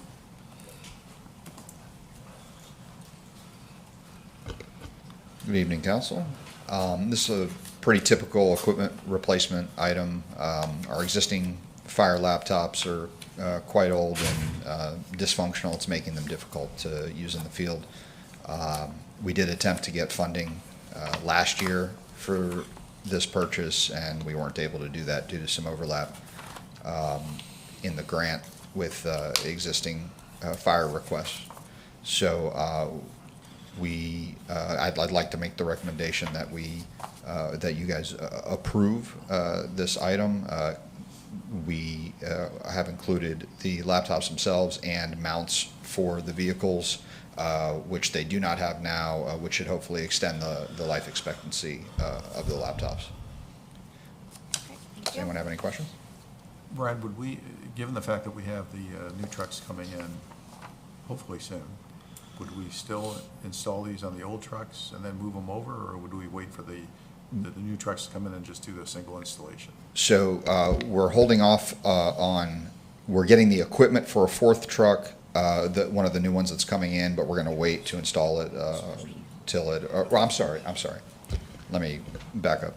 The new truck that's coming in we've spec'd it with the mounts. With the okay. Yeah, so when it comes in, it will be ready. Okay. We are not equipping the oldest of the trucks because they will be disposed of or surplused shortly, so we don't want to waste the money on that. So we're getting a total of 4. 3 will be installed right away, and then the 4th will be coming shortly. Okay.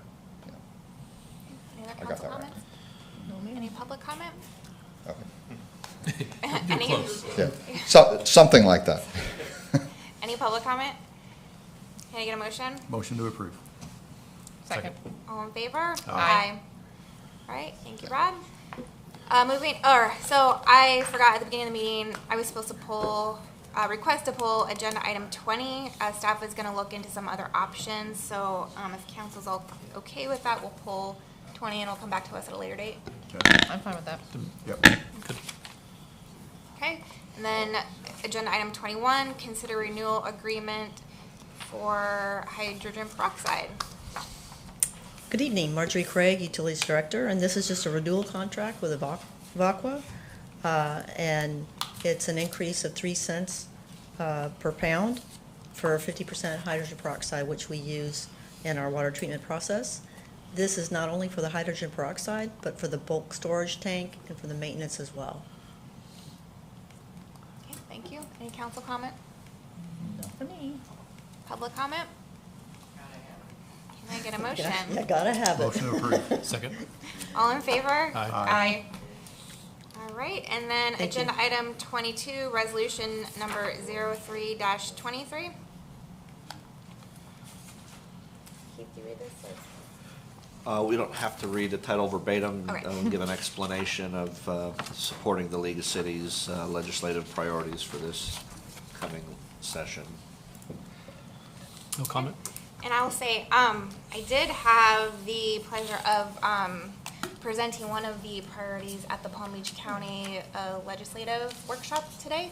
And I will say, all of the county house rep, our county, state house reps and senators were all very much supportive and really thankful for all the priorities this year. So it was really good to see that. I think we'll have really good traction with them this year. One thing we added in here was the grants and appropriations to fund improvements at Tequesta Park. So Jeremy and I have spoke with our public affairs consultant, and we do believe we should submit for appropriation again for the design of the master plan for the park. Would everyone be okay with that? I'm okay with that because we have tons of resident feedback and approval through a process, yes. Okay, great. All right, can I get a motion? Make a motion to approve. Second. All in favor? Aye. Okay. Molly, I did have one question I wanted to ask you. We have one more item. Oh, I'm sorry. Walked on. Yep. Do you have a question on the one we just Yeah, approved? on the short-term rentals, they're asking to restore authority to local governments. What elements are they looking to regain control over that they feel like they've lost? I'm just curious. A lot of the gist of it, I was not on that. That wasn't on your committee, was it? The vacation rental one? Okay, that wasn't the committee I was on. But I think the gist of it is that even some of the state reps and senators realized that when that preemption was made at the beginning, that market has exploded since then. So it's become a really big problem locally.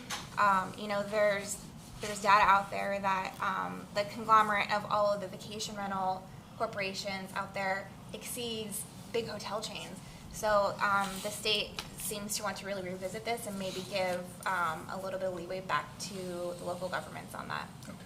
So no specific recommendations in terms of what that would look like at this point? Just, I didn't know if it was discussed today or not, or. They want to bring home rule back into the picture on this. For this, okay, all right. They've taken a lot away from what the local governments can do, and Tequesta is significantly different. I'm speaking because I sat on that committee. Tequesta is significantly different in character and makeup than, say, Orlando or Key West, and so they have taken a lot of our home rule away to allow us to do what we need to do. So they want to restore that, so each municipality can make its determination in terms of what's in the best interest of its residents. Okay. Yeah, and I just looked at my notes. I didn't see that any of our county reps and centers had to date filed anything specifically for vacation rentals. I know there was someone in Miami maybe that you looked at it for us, because I was talking about There's one having an emergency contact or something. There's one Senate bill that's been filed that clarifies the right of a local government to require a representative point of contact be provided, which, I don't think it's prohibited right now, that this would actually put language in that specifically acknowledges the local government's right to require that. So that one has been filed up. Where it goes, we'll have to see. This was also one of this committee's priorities last year. Yeah, if I hear anything, I'll bring it back in outer meetings and update you guys. Okay, and then moving on to, what number would this be then? What were we just on? 22, so this would be 23. A letter in support for Martin County for them to go through for funding for that South County Bridge project. Make the motion to approve if we don't need any comments from the community.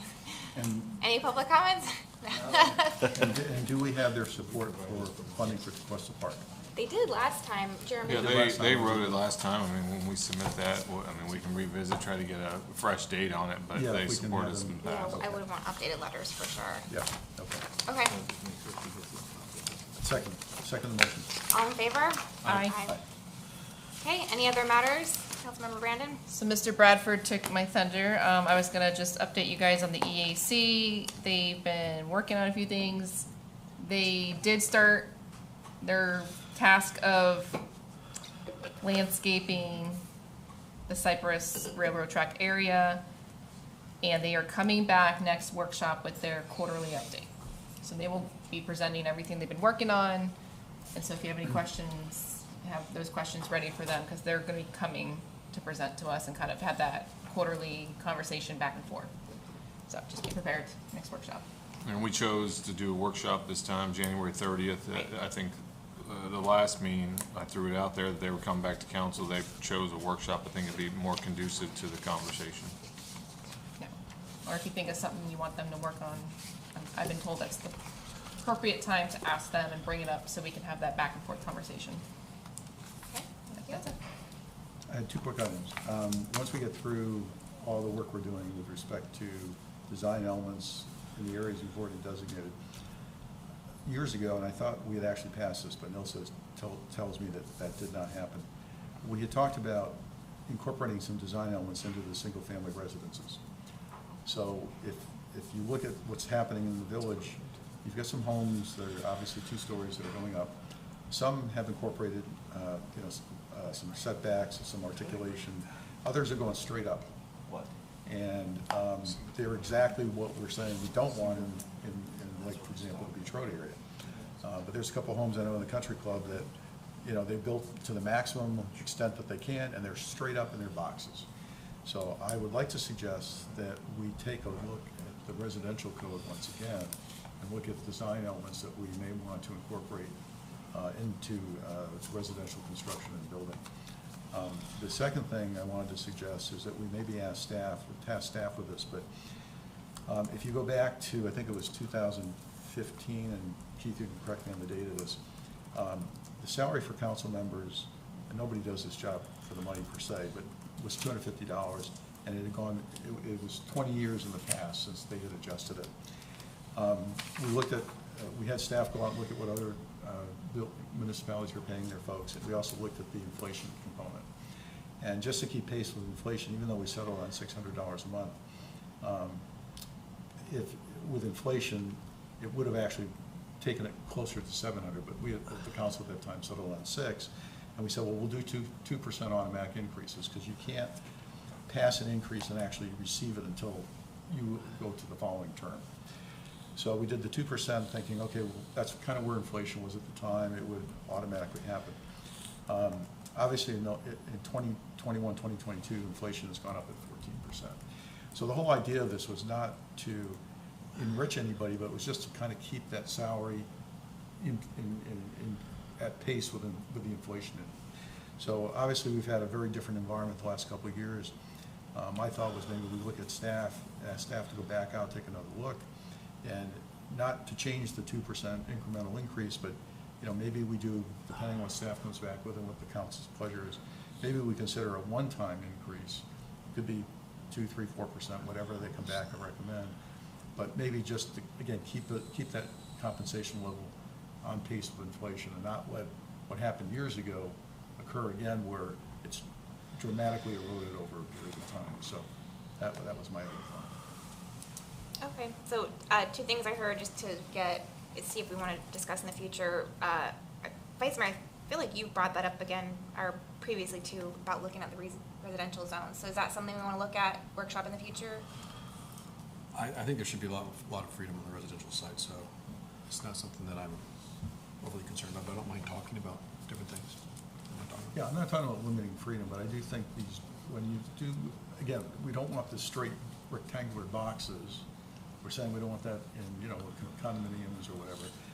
I think when you look at somebody who goes down and knocks down a home and builds to the very extent of the lot lines and goes straight up, these lots aren't huge lots. And so, for example, if you go to, not Leeward, but the next street up, there's a home that was built that was 2 stories where, they did some articulation, and it looks very nice, and it's friendly to the neighbors. Then you have a couple of other homes that are literally straight up, and they're like shadowing over, and they're and they're built right to the line. And I'm not sure that's a look that long term is in the best interest. We were in Fort Lauderdale when this happened years ago, and I can tell you, it really. We talk about maintaining the ambiance and the charm of Tequesta. I can tell you it destroyed it down in Fort Lauderdale and the island. So I just think it's something we should take a look at, we should have conversation about, and bring in the public and have them weigh in on this as well. Yeah, because a lot of our neighborhoods don't have HOAs too that manage that stuff. So maybe instead of workshopping it, do you guys think it'd be reasonable to have Jeremy look to see what nearby municipalities have done with their similar zones? I know North Palm has been going through this whole process. I feel like North Palm, their zone was a lot worse than ours, and theirs is kind of catch up to what our code already is. But maybe just some background research there, and then we can decide, bring it up again and decide if we want to. Okay, and then the salary, does anyone want to consider looking into that? I can just say I've been on record saying that I think that our salary should be 0 here for the Village Quest. I think it's something that we should do for a period of time as a volunteer, and it is a sacrifice, and I know that it's a sacrifice. I get it. So that's kind of where my opinion is on it. Yeah, I'm in favor of leaving it how it is, too. That's what I would say, just leave it the way it is for right now. Okay, so we'll table that. It's not my meal ticket, so. Okay, and then Vice Mayor, anything to add? Yeah, I've had 2 residents reach out to me, request to look into the possibility of putting or allowing a veterinarian in C2. Specifically on Cypress, but on the north side of Tequesta Drive. So I'd like the staff to kind of look into that. I know that there's been some needs for veterinarians in the area, and for 2 residents, both on the buyer and the seller, would be a good idea to look into. So yeah, maybe instead of workshopping, do you want to get us more information? I guess I'd be curious, like, why was it excluded to begin with from C2? So maybe get us a little more background on that. Okay. And if there's a way to put it in there without creating a big ordeal. Well, it's gonna be a text amendment, probably an LPA. I mean, it's gonna have to go through the process, obviously. Yeah, So- follow you. And once you do it for a property, you have to do it for the whole zoning area. district. Okay. So we gotta be prepared to open that up for all of the C2 district. And that's the orange over there? Or the red? Red. Yeah, okay. Yeah. A lot of it's on US 1. Yeah, I was just Just curious that one why it was section. excluded to begin with, so a reason, just kind of get some history first and then. Oh, Marcia left. She might have the history of it. She would have known. Okay, I just had two quick things. I kind of brought up earlier my thoughts on spending money on parks right now until the bond passes. But, I've had discussions with Jeremy about this too. Whether the bond passes or not, it might be a good idea to have a policy or usage criteria in place on how we spend taxpayer money on parks. Like, for example, like you can't have two parks within a mile of each other. I mean, I'm just, that's throwing that out there, but just have some guidelines and criteria on how we spend, especially if the bond passes. Even if it doesn't, we should have it, how we spend taxpayer money on our park system and kind of have a framework for that. I'm fine with discussing that. I've already publicly said I don't think it should be just a free-for-all. There should be some sort of process and procedure to applying any money towards that. Yeah, I'm in favor of acquiring new space versus maintaining. I mean, I think that discussion will at least go through the Process. different angles, and then we can either we can decide what we want to do with it. Okay. Well, it might be important to have that discussion soon, because when people come in here and and we talk about the bond issue, people may be looking for some thoughts from the council as to how they might go about utilizing those funds and when and where, so that's gonna need to be timely then. Okay, so we'll add it to the workshop. Long list that we have, and we'll figure it out. The other thing, make a recommendation to change the name of Linear Park Well, and that wasn't my comments. to Linear Trail. Yeah, all that kind of stuff, and again, just hesitant to I think do we that said kind that of last stuff time, until yeah. the bond. But Yeah. you've brought that up, so I think we've been working on parks for a while, and it's just we're continuing to improve. And okay, and then one more: the early voting policy came up when we had our special meeting. We don't account for early voting, or we don't allow it, or what? Specifically, do not participate in early voting. We adopted an ordinance when early voting came into existence and local governments were allowed to opt out. We opted out. And a big portion of that is the cost. The cost is gonna go significantly up.